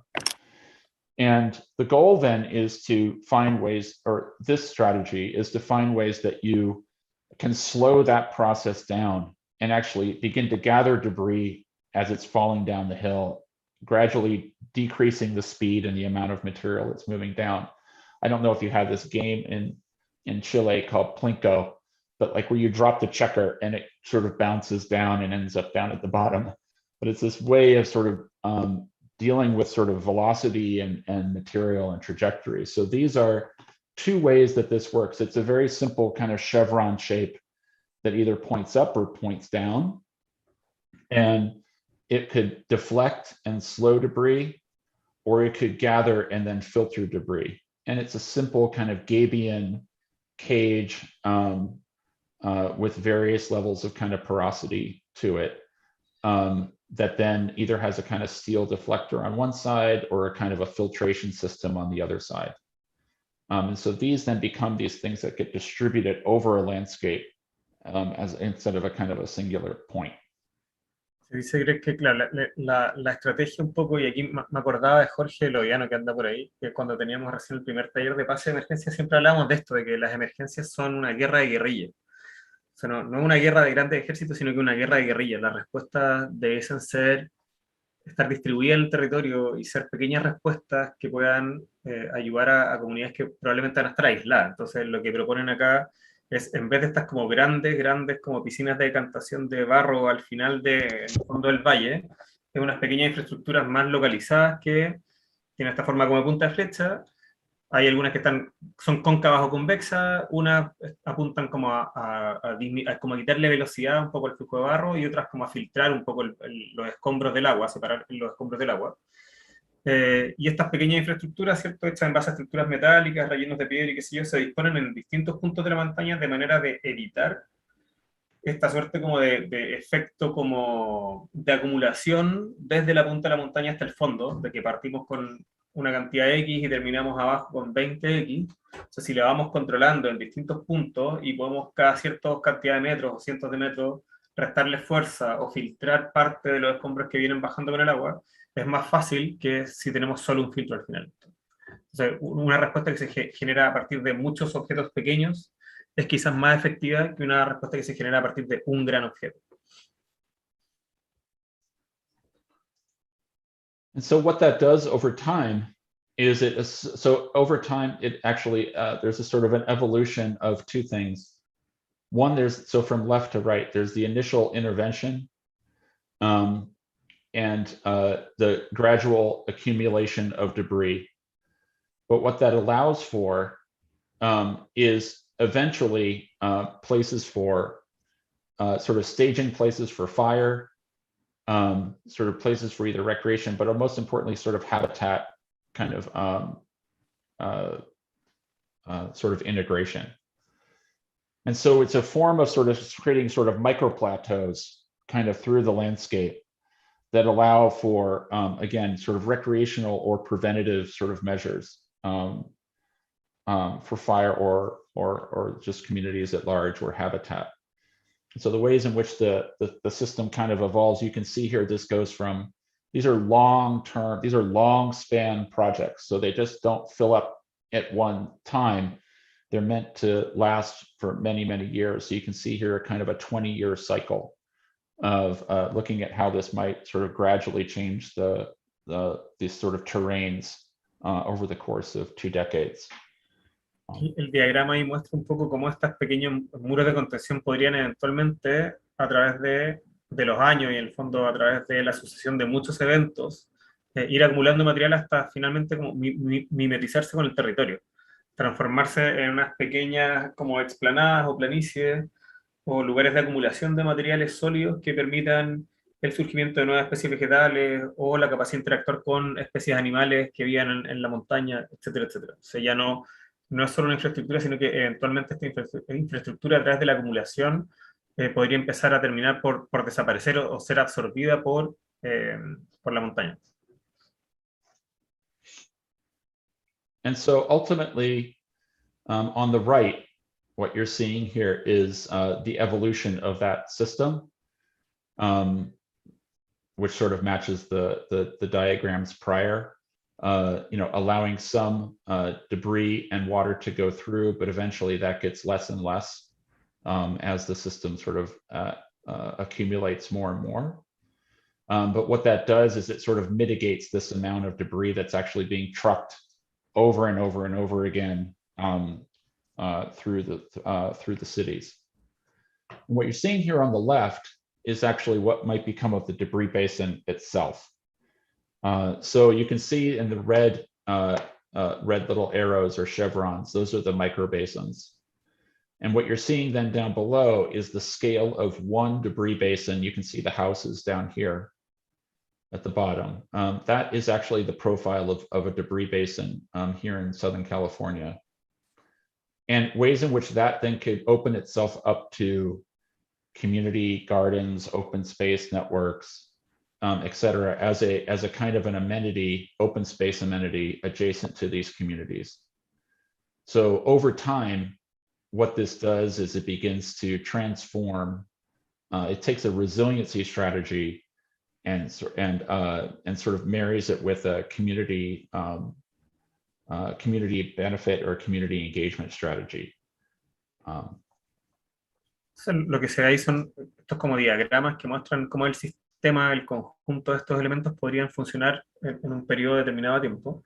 Y a mano izquierda hay una suerte como de propuesta en que se ven los distintos como elementos de mitigación distribuidos a lo largo de las montañas, y se muestra también abajo, perfilado con línea blanca, como la silueta de una piscina de mitigación actual, en el fondo, como para comparar la escala de las intervenciones actuales con las intervenciones posibles, y cómo esas piscinas de decantación que actualmente existen podrían, si es que la mitigación se está dando de manera más puntual o más focalizada, más arriba en la montaña, podrían dar paso a transformarse en infraestructuras verdes, zonas de cultivo, áreas verdes o parques para uso de la comunidad, que es un tema no menor, es un tema bastante relevante, diría yo, en general en la gestión del riesgo. ¿Cómo hacemos que estas infraestructuras tengan una suerte de vida útil más allá de cumplir su rol como mitigadores para eventos que son sumamente puntuales muchas veces?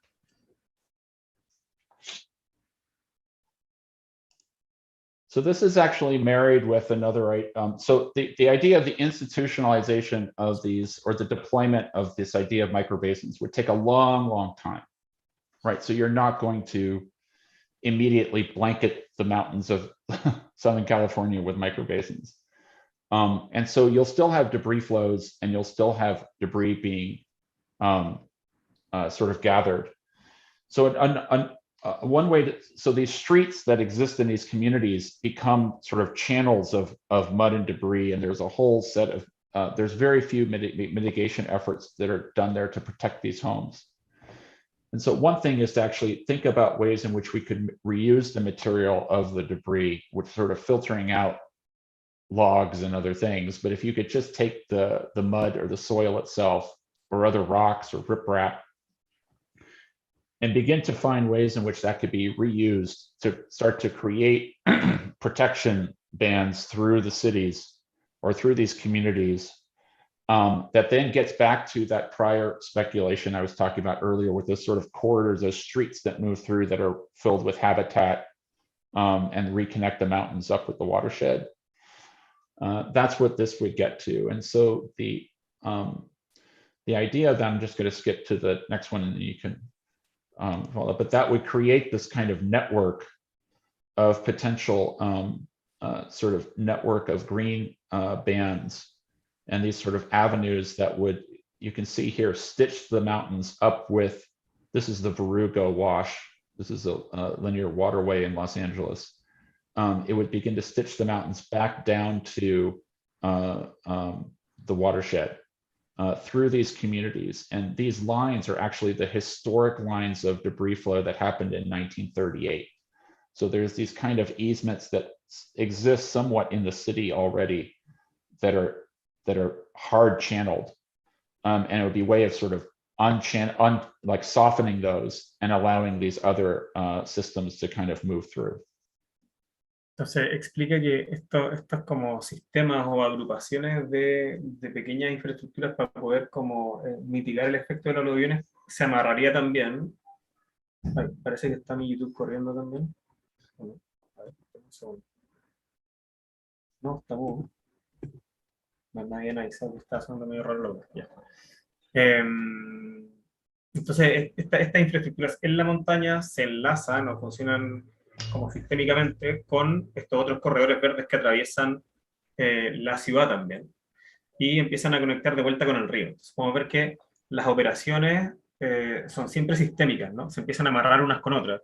Estas intervenciones en la montaña son un pequeño sistema y ese pequeño sistema engarza o se enlaza de alguna manera, se amarra con este sistema de pequeños corredores verdes que van cortando la ciudad, que vuelven a amarrarse en su otro extremo, ¿cierto?, con los cursos de agua y así sucesivamente, y empieza a haber una suerte como de lógica, como de interconexión entre elementos naturales y elementos infraestructurales y elementos urbanos y naturales, ¿no?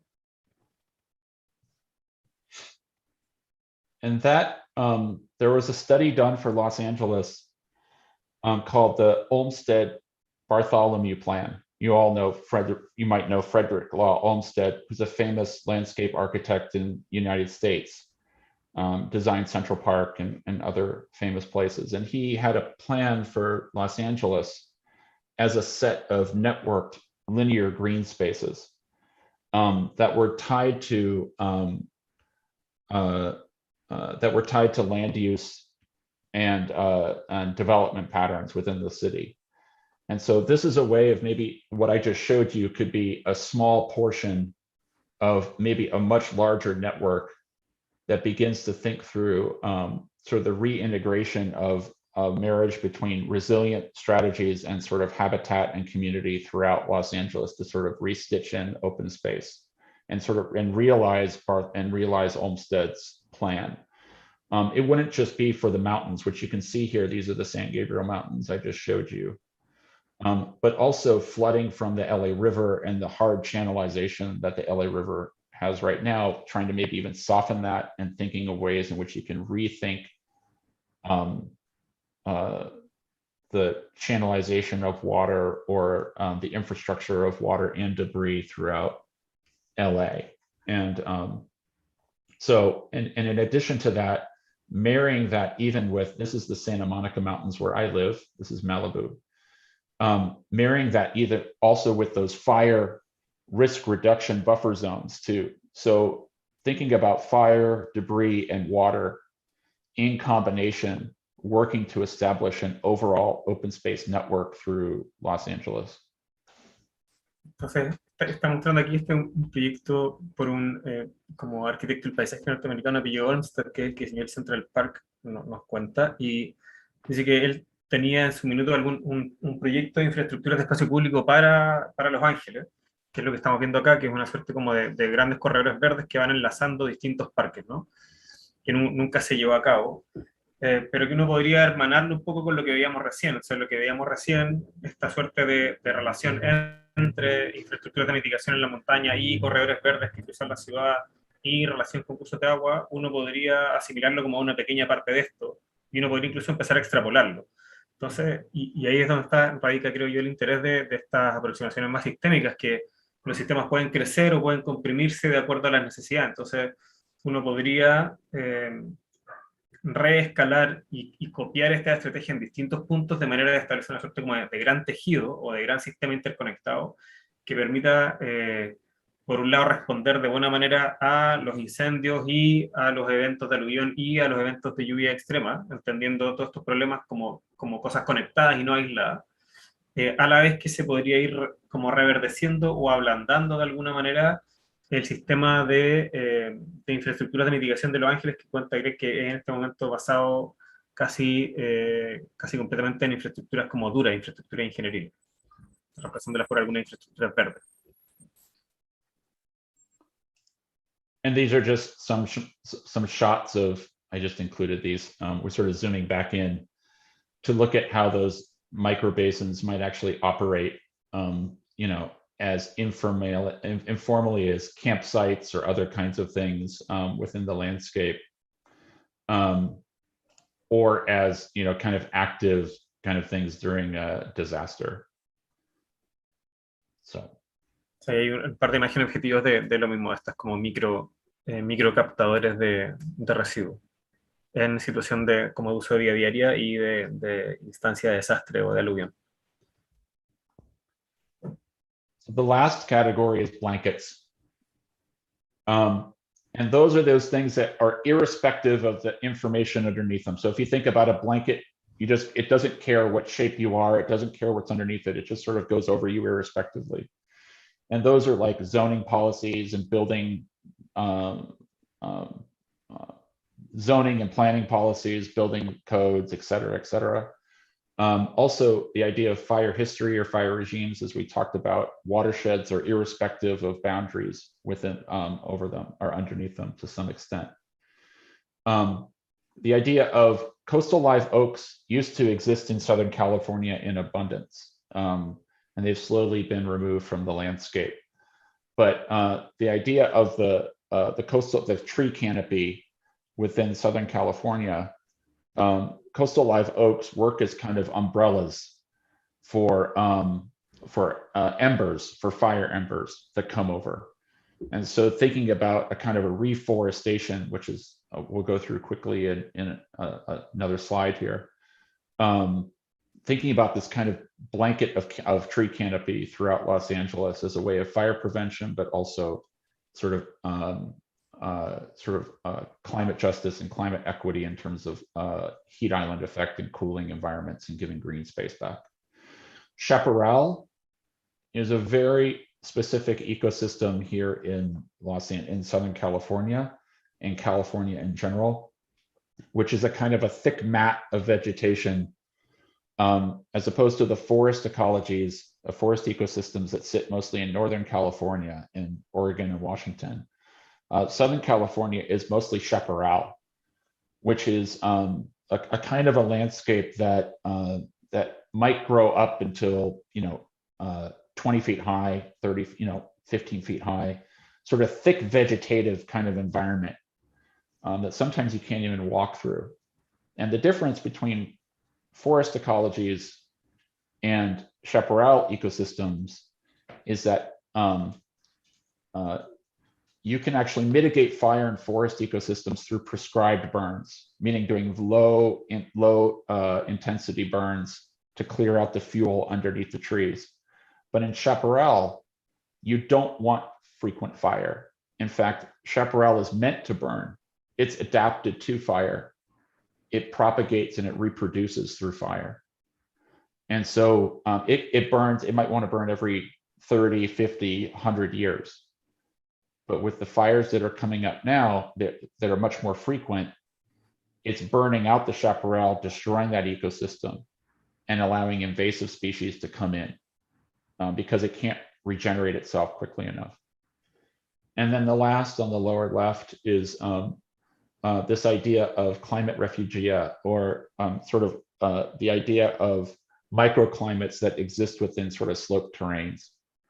And this idea of a sort of a solar exposure, the idea of a kind of a sort of systems that work through sort of the movement of the sun or topography, beginning to condition the landscape in different kinds of ways, and understanding the microclimates that exist on southern slopes versus on northern slopes versus southern slopes, and the way in which fire behaves much differently between those two. La última como tipología o agrupación espacial que reconocen es la manta, ya como una manta o una sábana, y lo ejemplifica con el hecho de que, ¿cierto?, las mantas uno se tapa independiente de la forma que haya debajo de la manta lo tapa. O sea, me puedo tapar yo, puedo tapar una mesa, una silla o lo que sea, y la manta tiene esta capacidad como de ignorando o sin importar qué es lo que haya debajo, tiene la capacidad como de cubrirlo. Se habla de estas como elementos o estas operaciones que tienen esta capacidad como de funcionar sobre los territorios de manera como sin verse afectados por lo que están cubriendo. O sea, primero, arriba a la izquierda están los regímenes de fuego que, y al igual que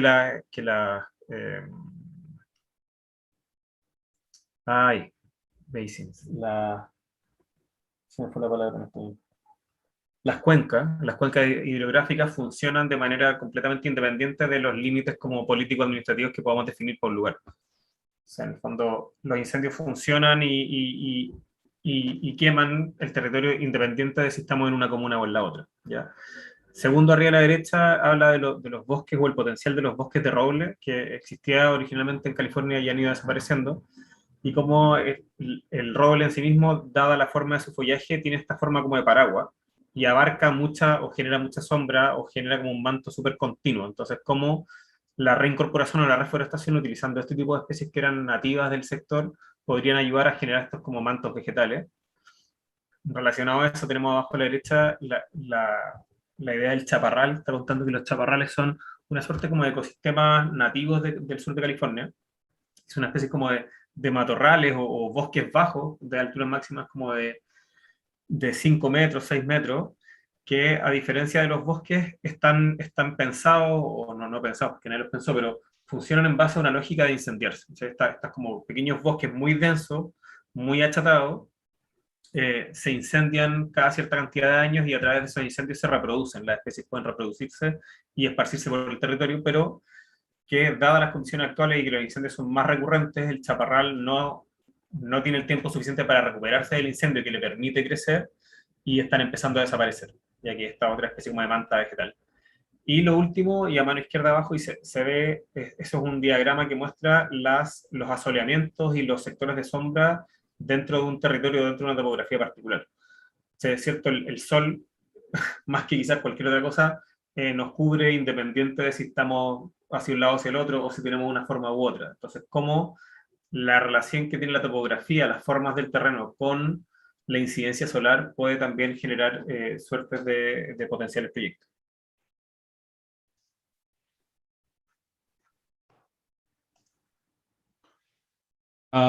So this is looking at,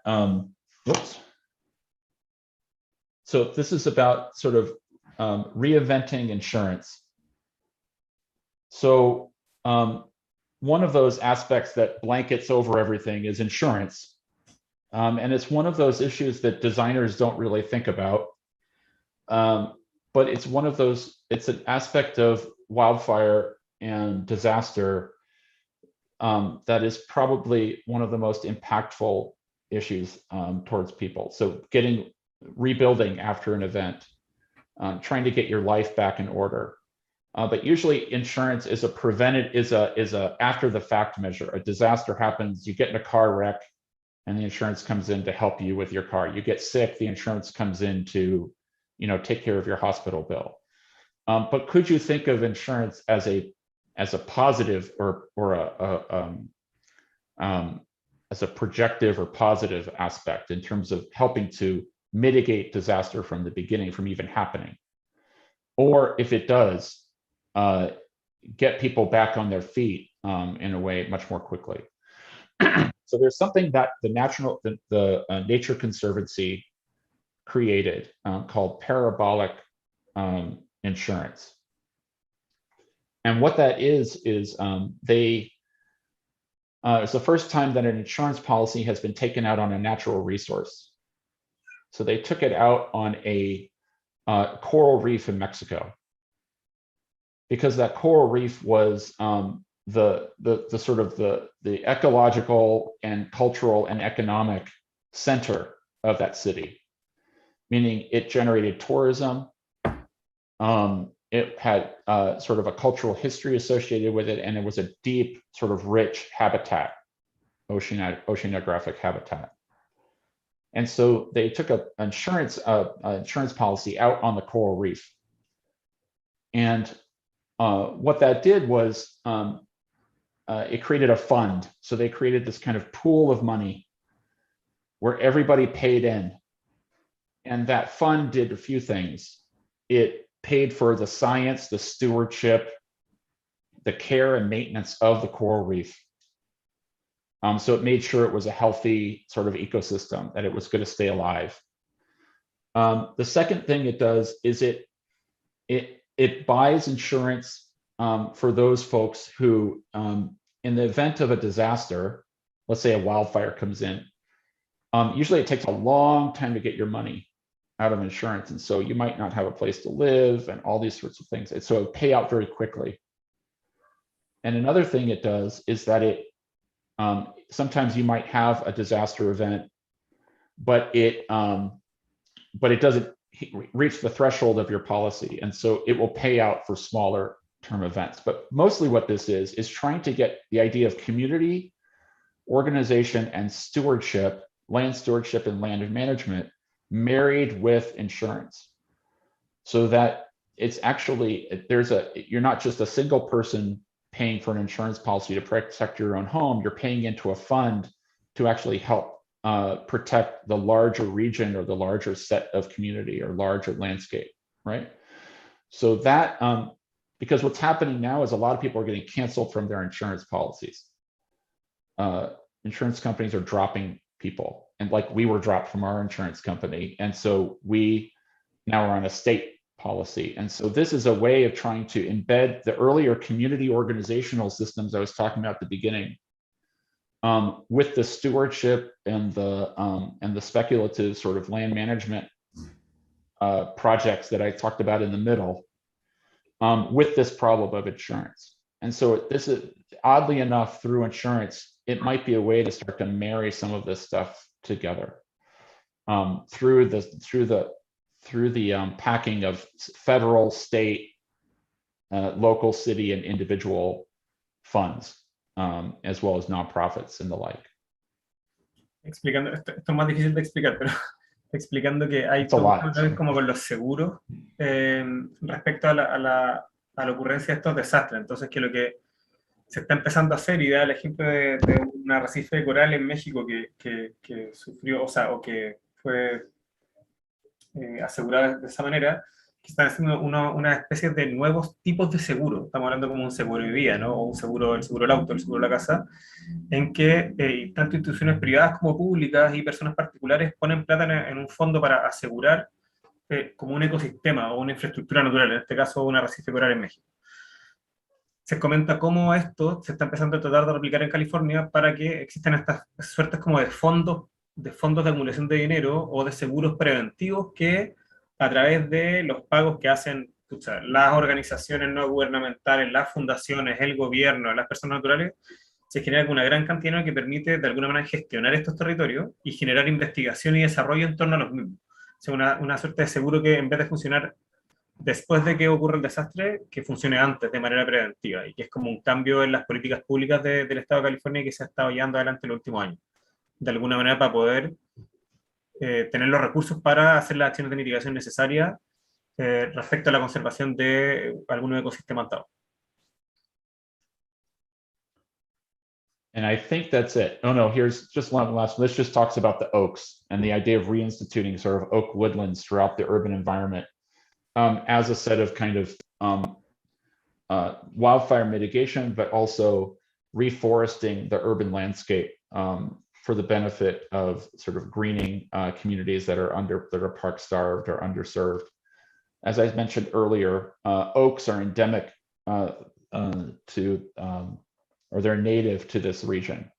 And their structure, they've grown with fire, they've developed with fire. And so their branch structure, their leaf structure, their leaf composition, all mitigates fire. So they don't really burn during events. Their bark might singe, they might get somewhat,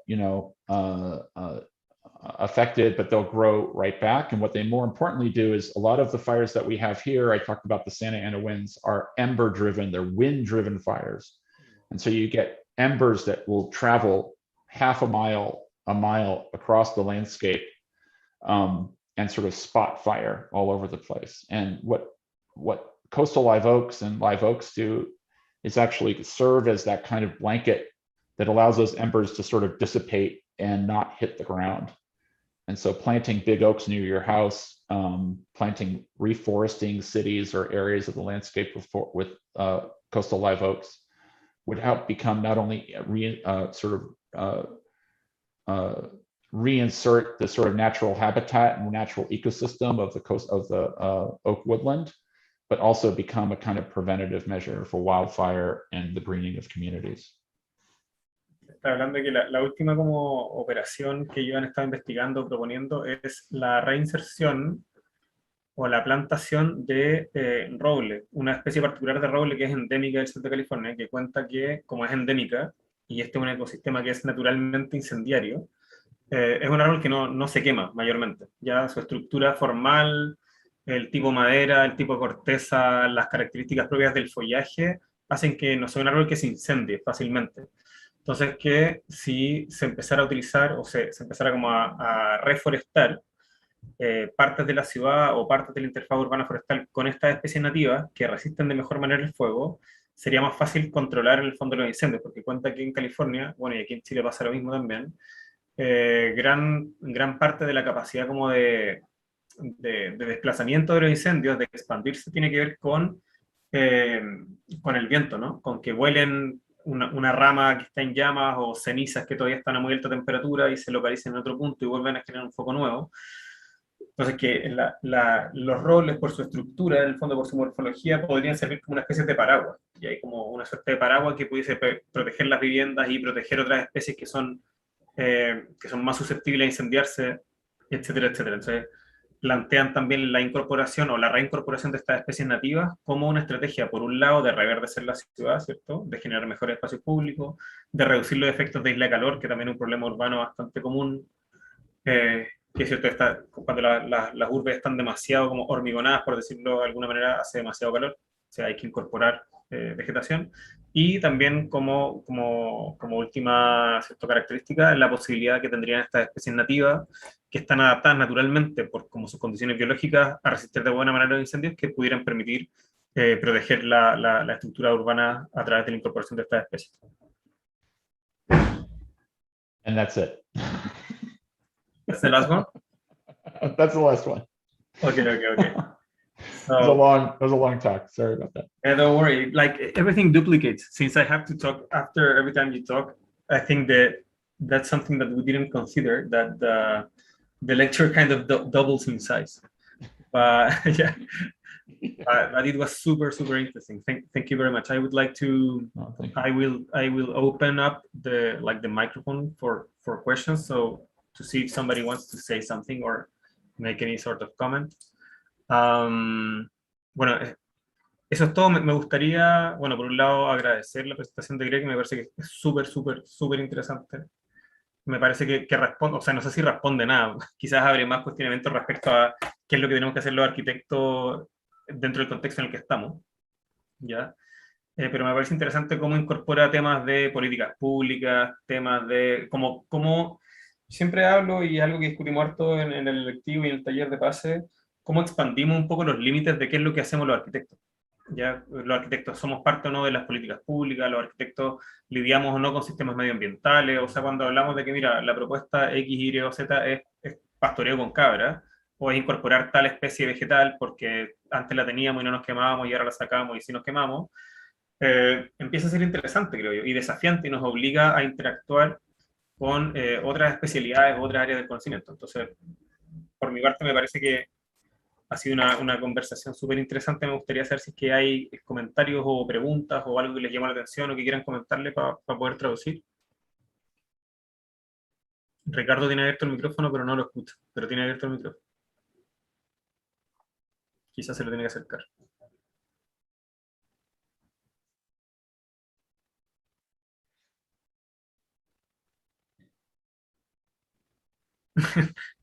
No, no está. Uh-oh. Oh, Ya, mientras Juan. Ricardo soluciona su problema o encuentra otro micrófono, creo que Juan tiene una pregunta. Juan, ¿queréis preguntar tú o queréis que te traduzca? Pregunto yo, igual voy a hablar en español para que... Ya, pregunto primero en español y después lo traduzco. Sí, o sea, primero que todo, como que la exposición fue harta información, fue muy densa, ¿eh? Entonces como que se me iban preguntas, después se me llegaban preguntas a la cabeza, después se me iban. Pero hay algo que me dio como vuelta en el principio, que fue, o sea, al principio fue donde más me llegaron preguntas y como que se me llegaron a la cabeza más cosas, pero me dio vuelta en la cabeza cómo afectaba la división como política de Estados Unidos, como comentaba Greg, que no sigue como un orden ecosistema Claro.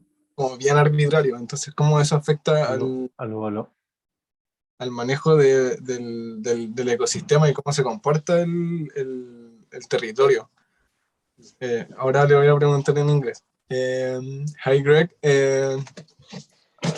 look, your presentation was so dense and complete, and they bring me so questions in my head, like a lot, and someone's come and someone's out. But in the beginning of your presentation, you exposed that the political division of the United States is a little bit arbitrary. It not follows the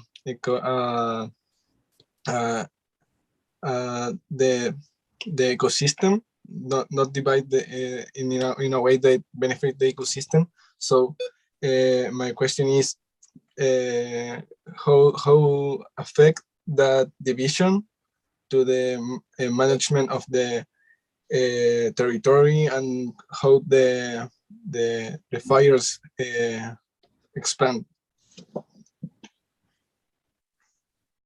That's an excellent question. That's the problem that we have here. So it's usually the U.S.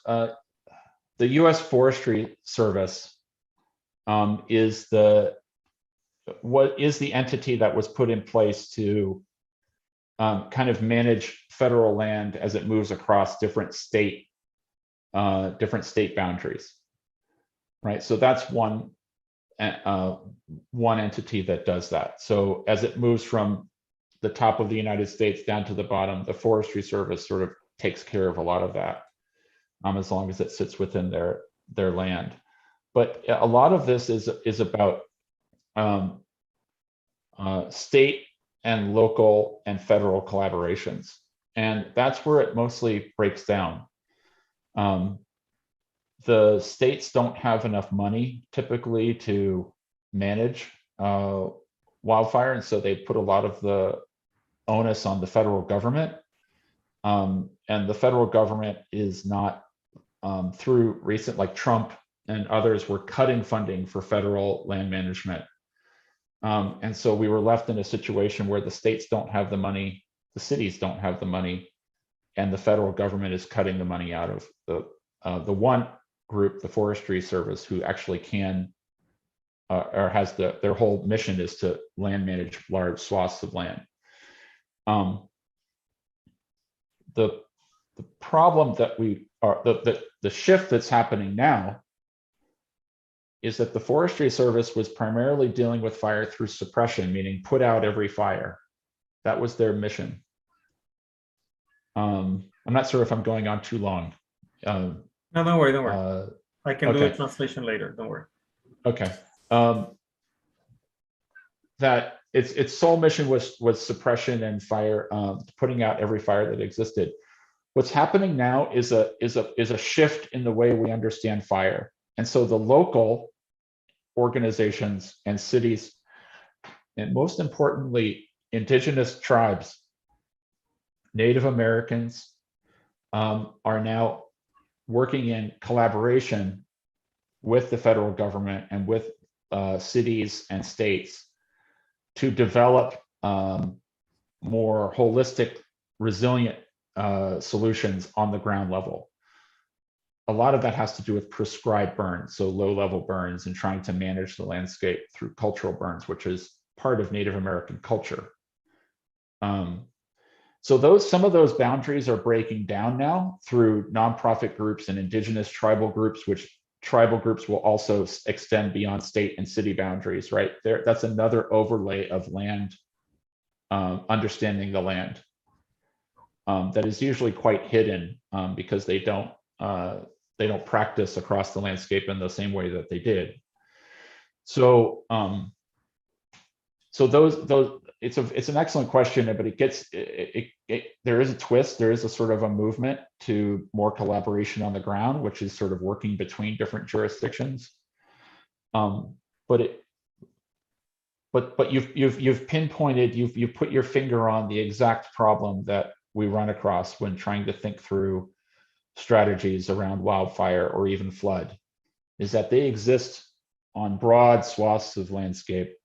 And you have to then bring people together with very different interest groups, very different attitudes together to try and solve a problem.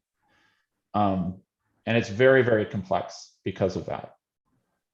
So you have different groups who want one thing, and another city might want something else, and another city might want something else, and then you have another. And so you have to, it's a big political, it's more of a political problem than it is like a logistical problem. You can get it done, you just got to convince everybody to do it. Dice Greg que, bueno, felicita a Juan por la pregunta y que esta como suerte de disociación que hay entre la rigidez como de las divisiones político-administrativas en el territorio versus como como la flexibilidad o la complejidad de los sistemas naturales, sea, no sé, como los regímenes de incendio del territorio, o la zona inundable, o las cuencas hidrográficas, etcétera, etcétera, es uno de los grandes como desafíos que existen hacia adelante. Y hay que ahí empieza a toparse, se empieza a transformar en un problema como de múltiples escalas, en que las ciudades no tienen la plata para hacer las operaciones que son necesarias, los estados tampoco tienen la plata, y el gobierno federal, que es el que sí las tiene, no tiene la disposición política para hacerlo, pero que una manera que han encontrado de enfrentarse a eso, o de paliar ese problema, tiene que ver como con las organizaciones desde las comunidades hacia arriba. Cuando a través de la función de las comunidades, ¿cierto?, de las personas que se relacionan entre ellas, y las organizaciones no gubernamentales, las fundaciones, e incluso con la relación con, explica ahí, con tribus de nativos americanos, no sé qué etnias en particular o qué naciones en específico, han empezado como a romper, como están funcionando a nivel de calle, en el fondo a nivel usuario, empiezan a romper como las divisiones político-administrativas. En el fondo, las tribus están distribuidas en distintos estados, o una ONG de un estado se comunica con otra de otro estado, y ahí están empezando un poco, a través de las interacciones más a nivel de escala humana, a romper como la rigidez del sistema, y ahí están empezando a poder ser más efectivos en el combate. Pero dice que efectivamente la pregunta que hace Juan es una de las grandes preguntas, como sin respuesta hasta el momento, cómo compatibilizar la complejidad de los ecosistemas con la rigidez de la subdivisión político-administrativa. Gracias, Juan. Very good. Gracias. Thank you for your question. Ricardo quería preguntar algo, parece, ahora que arregló el micrófono. No, y ahora selecciono. A ver, ábrelo. A ver, no sé si se escucha ahora. Y ahí sí se escucha. Ya, pues yo escucho súper mal. De hecho, me he perdido gran parte de la presentación, perdón.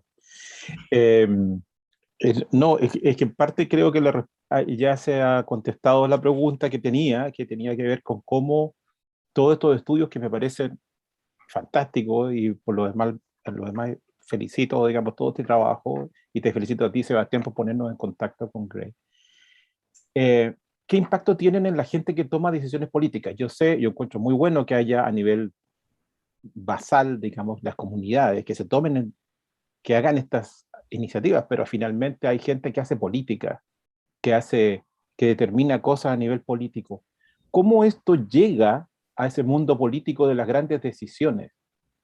¿Cómo se, digamos, si es que tuviéramos que ponernos en nuestro contexto, cómo llega a ser un plan regulador una cosa como esta? Esa es una pregunta. Y la otra pregunta es que me interesó mucho porque creo que nos hace mucha falta lo que tiene que ver con los corredores biológicos. ¿Hay una metodología que nosotros podamos importar para saber cuándo y dónde se puede hacer un corredor biológico? Esas dos cosas, y te voy a dejar a ti, porque lo has hecho fantástico, que traduzca. Yo te iba a calzar para que lo hiciste tú, pero bueno. Ricardo is giving me the responsibility to translate the question, even though he did his PhD in London for 3 years, so he speaks better than me, but he's resisting to speak English in public, so I have to do it. Well, he congratulates you and your team very much for the kind of the importance and the impact of your research.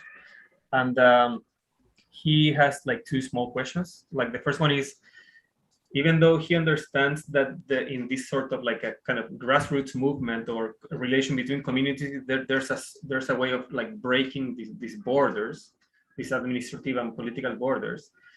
Does this finally translate into public policy? Like, is there a pathway for these kind of organizations and like social interactions to transform into kind of real life, like I don't know if like political changes, but like changes in the zoning of a certain city, or like does this translate, or does this kind of social interaction reach kind of an upper stage or an upper level of like decision making, or not yet? Is it still in just ideas, or does it translate into something bigger? It is transferring into something bigger. So there's a few examples of that. Well, one, California is very lucky right now to have a liberal government in place. So with that comes a lot of people and money to begin to organize and fund a whole set of studies and initiatives throughout the state. There's about $3 billion that was just allocated that should be spent over 3 years now, just for wildfire. So that at the state level is helping to rally the troops, if you will, sort of rally and allow those smaller organizations, which that are usually working in concert with city and state agencies anyway, to have plans, one, drafted and then realized. And there's a few aspects to this. One is, I mentioned Ojai, California before, with the goats, right? So that's actually a program that's put on by the what's called a Fire Safe Council, which is a relatively small organization that's just it's only city-based. And Ojai is a very small city in California. But they're having a huge impact. So what they've done is they've organized a Fire Safe Council, of which there are many across the state. And they have leveraged for grant money and other money to then put in place this buffer zone grazing program, which is covering, I think, how many acres is it? 4,000 or 5,000 acres, something along those lines. So a really large program, and that's happening now. So because of our governmental, bias, I guess, in the state currently, it's incentivizing it's really paying for a lot of these things to get off the ground. The other example that maybe is a little bit more, maybe more impactful, is there's a group, I've mentioned the San Gabriel Valley, San Gabriel Mountains many, many times in this talk. There's an organization there called the Council of Governments, which is just for the San Gabriel Valley. And what they do is they're an organization that represents about 30 cities that sit along the base of the mountains.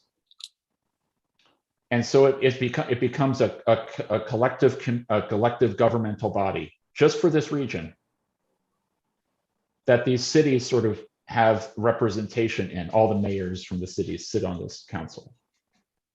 And what they're doing right now, because now they can leverage all of that internal funding for the cities, but also their clout as a much larger organization for a region to one, pay for, but also go to the state government for funding to implement plans. And so they're in the process right now of putting together a set of what's called wildfire prevention plans, or protection plans rather, which does look at land use zoning, looks at the treatment of different wildland areas, and they're working in concert with the federal government forestry department too, because they're right up against the forest. So but they have the clout to now sort of be at the same table with the government or with the state, because it's not just one little city coming to the state, it's a whole group, a larger region.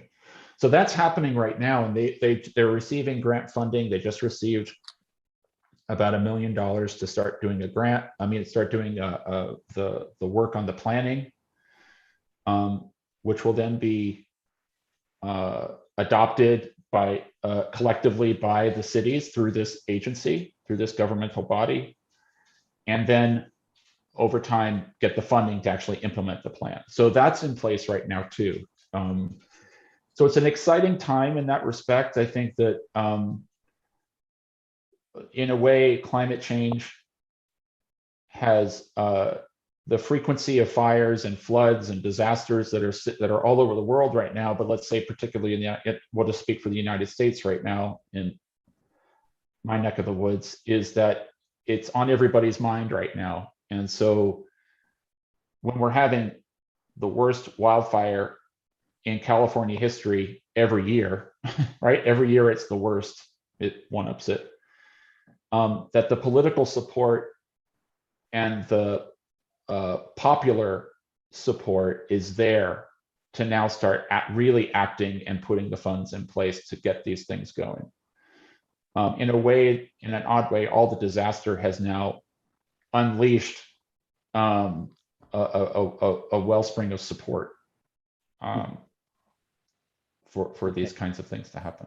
That's a long answer, but dice Greg que afortunadamente en el estado de California en este minuto, como dado lo crítico de la situación del estado y que todos los años tienen el incendio más grande de la historia de California, el 2018, y después al año siguiente el incendio más grande de la historia de California, y así sucesivamente, porque está demasiado crítica la situación, las autoridades y las instituciones públicas y privadas y la gente, está todo el mundo súper como consciente de la seriedad del asunto, y está todo el mundo muy involucrado. O sea, que dice que hay muchísimos fondos asignados a las ciudades y a los estados y a las distintas provincias para tratar de generar nuevos planes de respuesta de incendios, etcétera, etcétera. Entonces, que por suerte en este minuto sí están dadas las condiciones como política y administrativamente y en términos como de conciencia de la ciudadanía y las instituciones para efectivamente que todos estos proyectos que pudiesen parecer súper como utópicos estén siendo como, no sé si llevados a cabo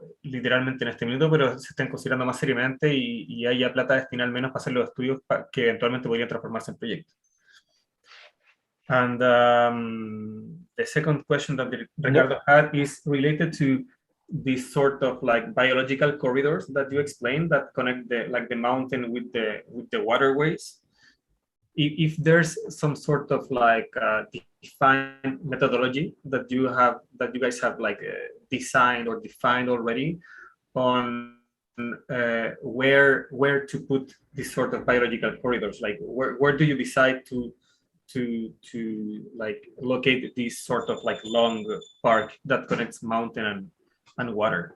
Do they go anywhere, or do you guys have decided a sort of like, just to give kind of a ridiculous example, but do you guys have a sort of checklist that, okay, we have to meet these certain criteria, okay, we check all of the boxes, okay, here we are going to put this biological corridor?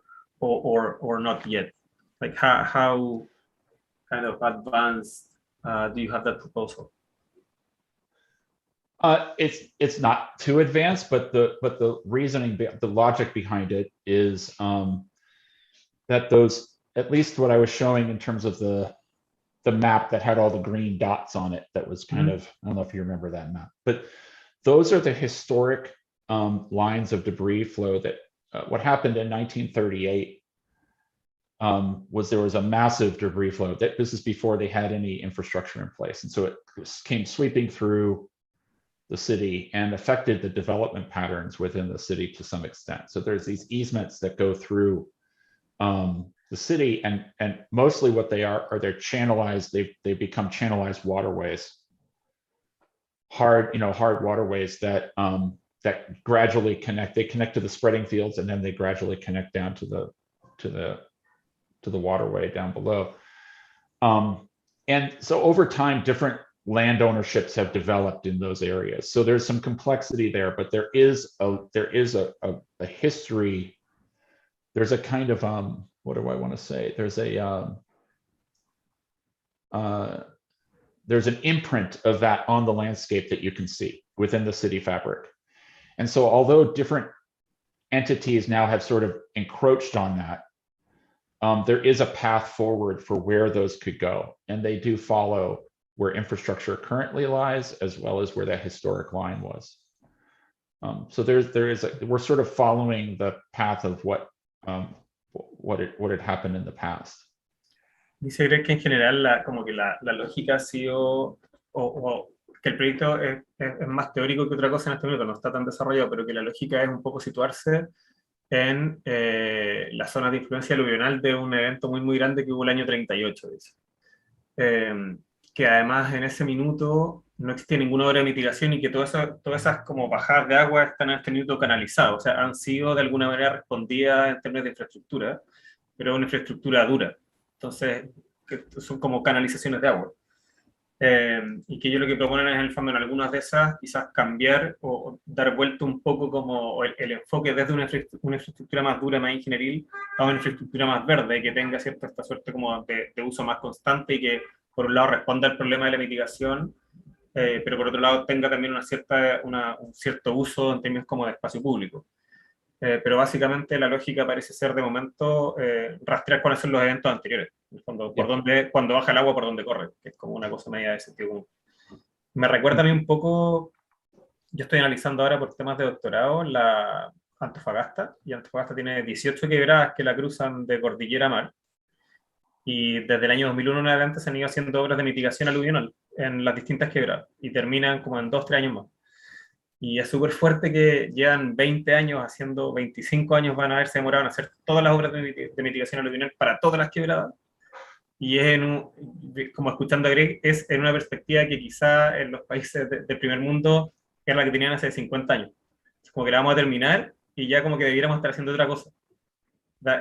Estamos como medio paso atrás, ¿cachai? Como que estamos mitigando, pero de una forma que no da uso a espacio público, no tiene otros usos, qué sé yo.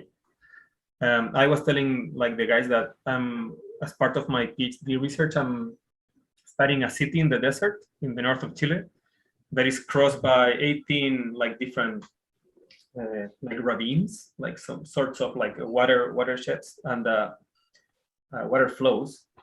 And they have been historically like neglected because since it's in the desert, it doesn't rain, but due to climate change, it's raining now. So the water is starting to come down.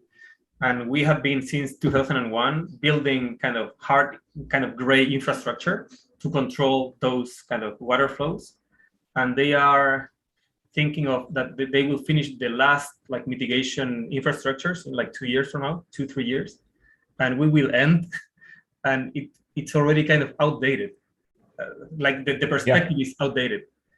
Because like all of the engineering kind of water calculations and like estimations of flow, blah, blah, blah, and the execution of like tons and tons of metric like cubic meters of like concrete and blah, blah, blah. And it will be, I'm not sure if it will be obsolete, but like the approach is obsolete already. So it's kind of crazy.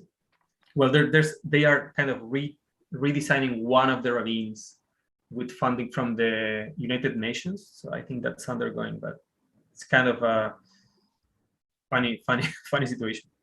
That's the problem right now, right? Because everything's changing so quickly that there's not a stable condition to kind of design to. You're going to do something now and it'll be 5 years from now, it'll be obsolete, quote unquote, obsolete. Yeah, just like what you're saying. Vamos a abrir la última pregunta y aquí les pido las disculpas del caso, pero como ustedes saben, tengo hijas chicas, así que tengo que ir a ver a mi hija, así que vamos a abrir la última pregunta para Jorge y vamos redondeando la charla. Jorge, díganos. No, lo primero agradecerles a todos, ¿no? A Greg, a Sebastián por esta actividad, porque es un tema muy nuestro y Chile tiene altos riesgos, ¿no? De tsunami, terremotos, aluviones, y en los últimos años han comenzado los incendios, digamos, y al parecer tenemos un grado de vulnerabilidad altísimo, 7 entiendo, del 1 al 10, grado 7 por nuestra geografía. Pero yo quería hacer una pregunta muy, muy puntual. Grandes tendencias como la construcción de torres en Estados Unidos parten asociadas a algo muy pequeño, como a la invención del ascensor o al desarrollo de la tecnología del remache en acero, por ejemplo, digamos.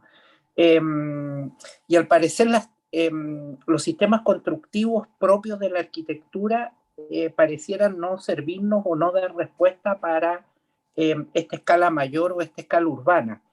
Y hay un material, digamos, hay un elemento constructivo que es el gavión. Sebastián, son estas mallas que se rellenan con piedra, que en Brasil se usan para obras de, qué sé yo, embalses. Es como un ladrillo gigante y permite su control biológico por medio de gaviones, que permite que se adhieran las hiedras, crezca ahí una pequeña fauna y se va cohesionando y permite que fluyan las napas si las hubiese. Entonces es un material extraordinario para el paisajismo o en el trabajo a escala más natural o una escala mayor.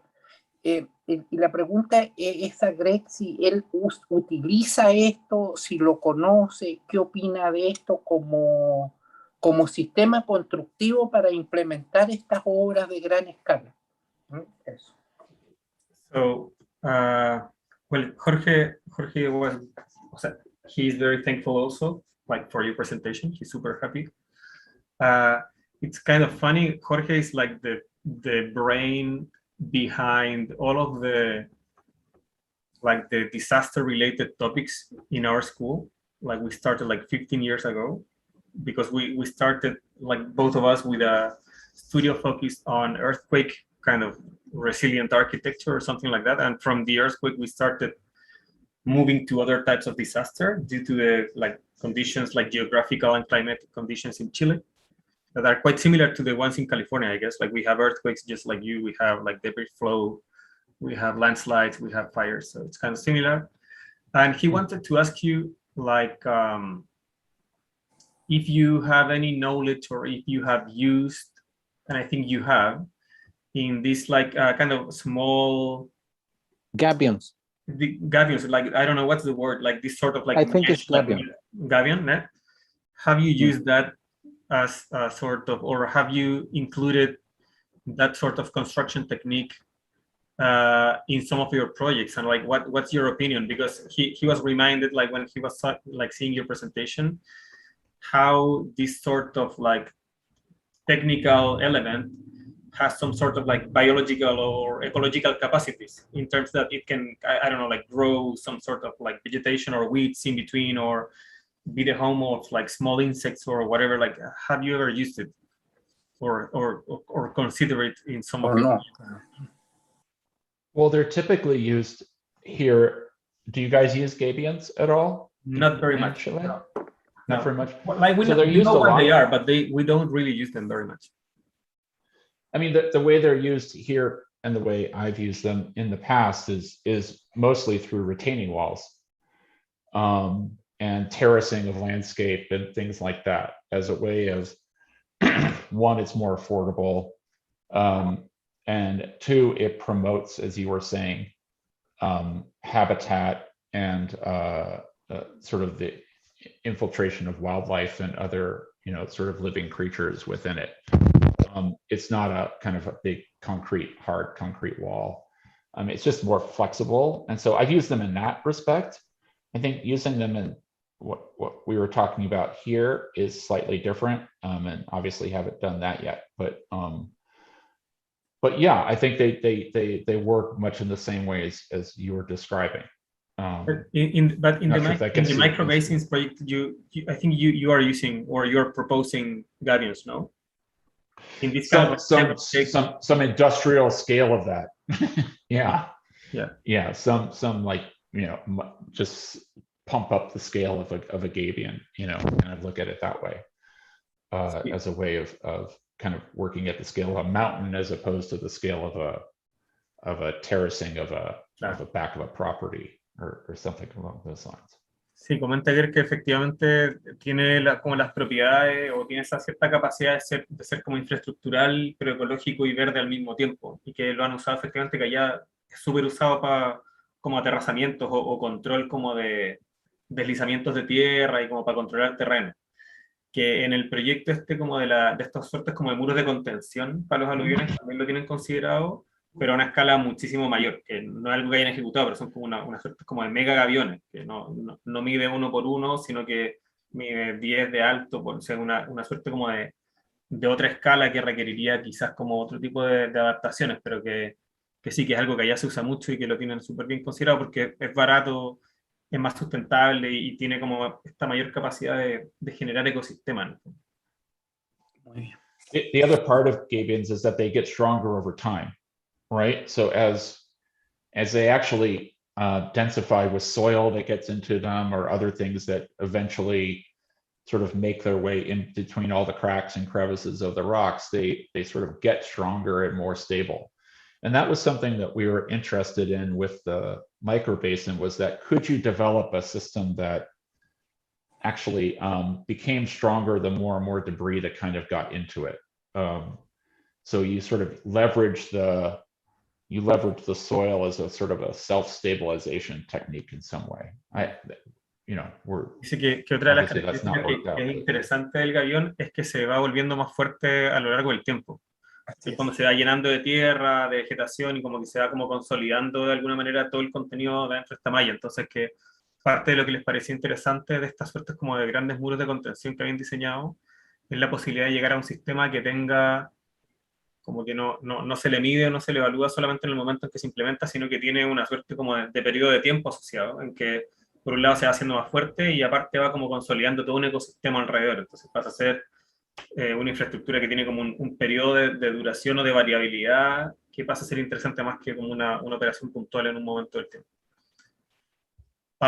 Greg, I didn't translate this part, but as you know, I have two small daughters, and so I have to, we have to start kind of wrapping up the situation because I have to kind of put them to bed or something like that.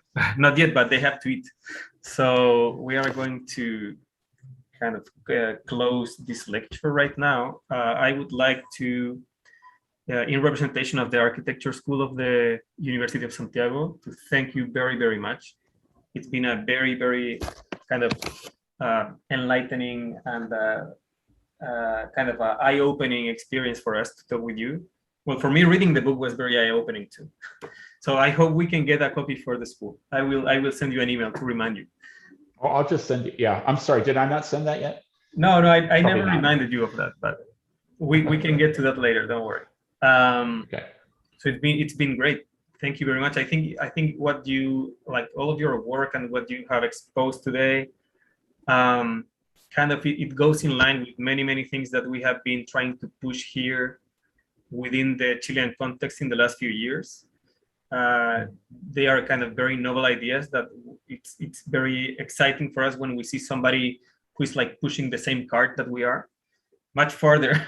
We are maybe just starting, but it's very interesting how to see how you guys kind of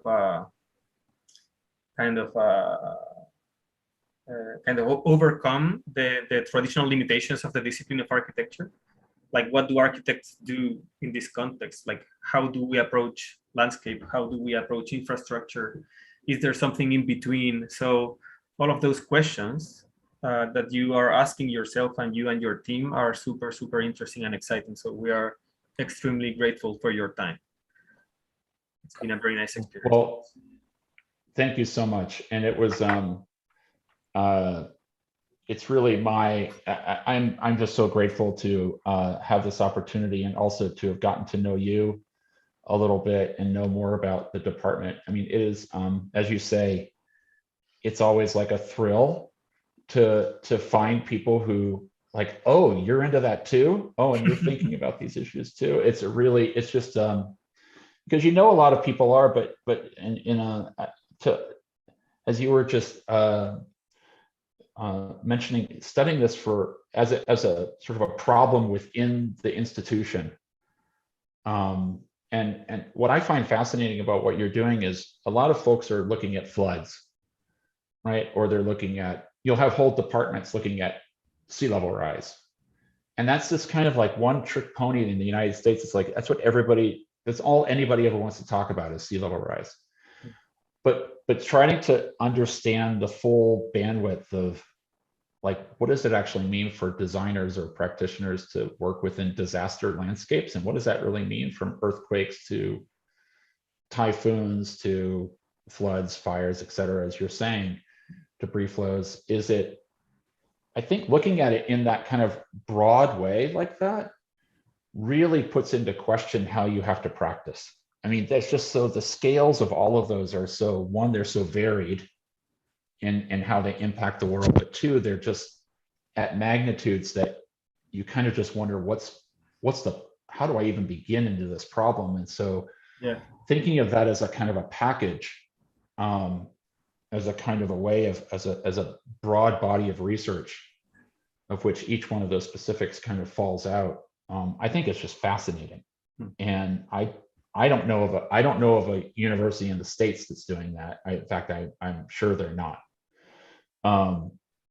They always get relegated to the structural engineering department, or landscape takes on sea level rise, or, architects solve it by floating buildings and things like that. And I think the more that it can be this really interdisciplinary, holistic, like, transform it into, I think the opportunity is that what you're doing at the university, it kind of can start to transform into a whole disciplinary kind of mode, right? That it's not architecture or landscape or this or that, it's a whole new practice.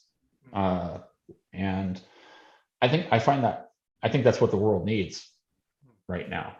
And it's just thrilling to see you guys are doing that and tackling that. So it's been a real joy. I can't thank you enough for the opportunity. Thank you. I like to sort of, I will translate what you said and then, like, final statement, and I think we're done. Yeah. So Greg está comentando que le parece súper interesante que en la escuela estemos tratando de abordar el tema de los desastres desde esta perspectiva más como sistémica, que no sea como, mira, todo la escuela está trabajando con arquitectura antisísmica, o estamos todos trabajando con el aumento del nivel del mar, sino que entender que son fenómenos, por un lado, interconectados, que son multiescalares, que tienen múltiples como niveles de dificultad, y eso yo diría que los estudiantes y las estudiantes que han estado en esos temas en los últimos años en la escuela han hecho un súper buen trabajo de abrir, o sea, esto que partió en algún minuto como un taller que hacíamos con Jorge Loviano, de taller de arquitectura antisísmica, y como que ya, o sea, eso salió volando. O sea, hay miles de otros problemas, y los problemas son de múltiples escalas. O sea, cuando la Antonia, que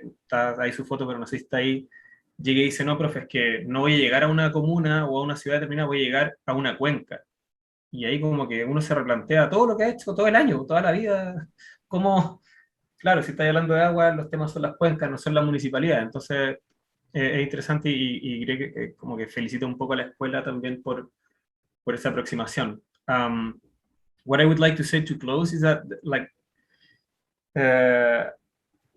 one of the reasons I wanted to invite you in particular after reading the book is that I think it's interesting, and I think that's where we are also trying to kind of innovate, is that these problems have answers through design.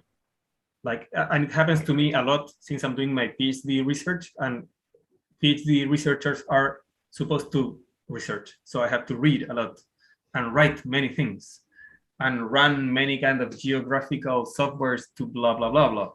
But at the end, as architects, we are kind of equipped with a very specific like tool set.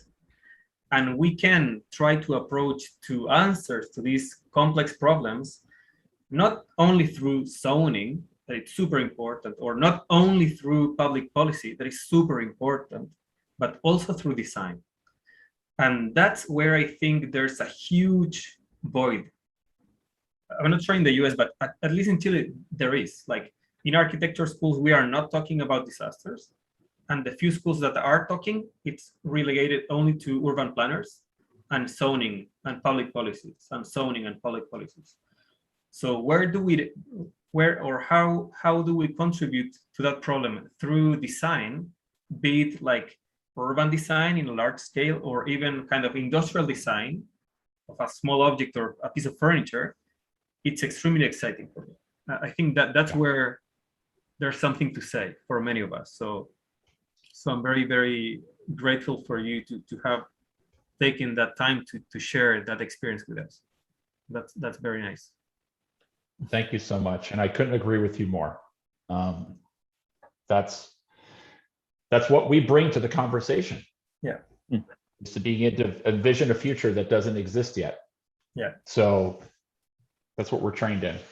So let's continue trying. Something will come up. Yeah. I guess something will come up. You can do.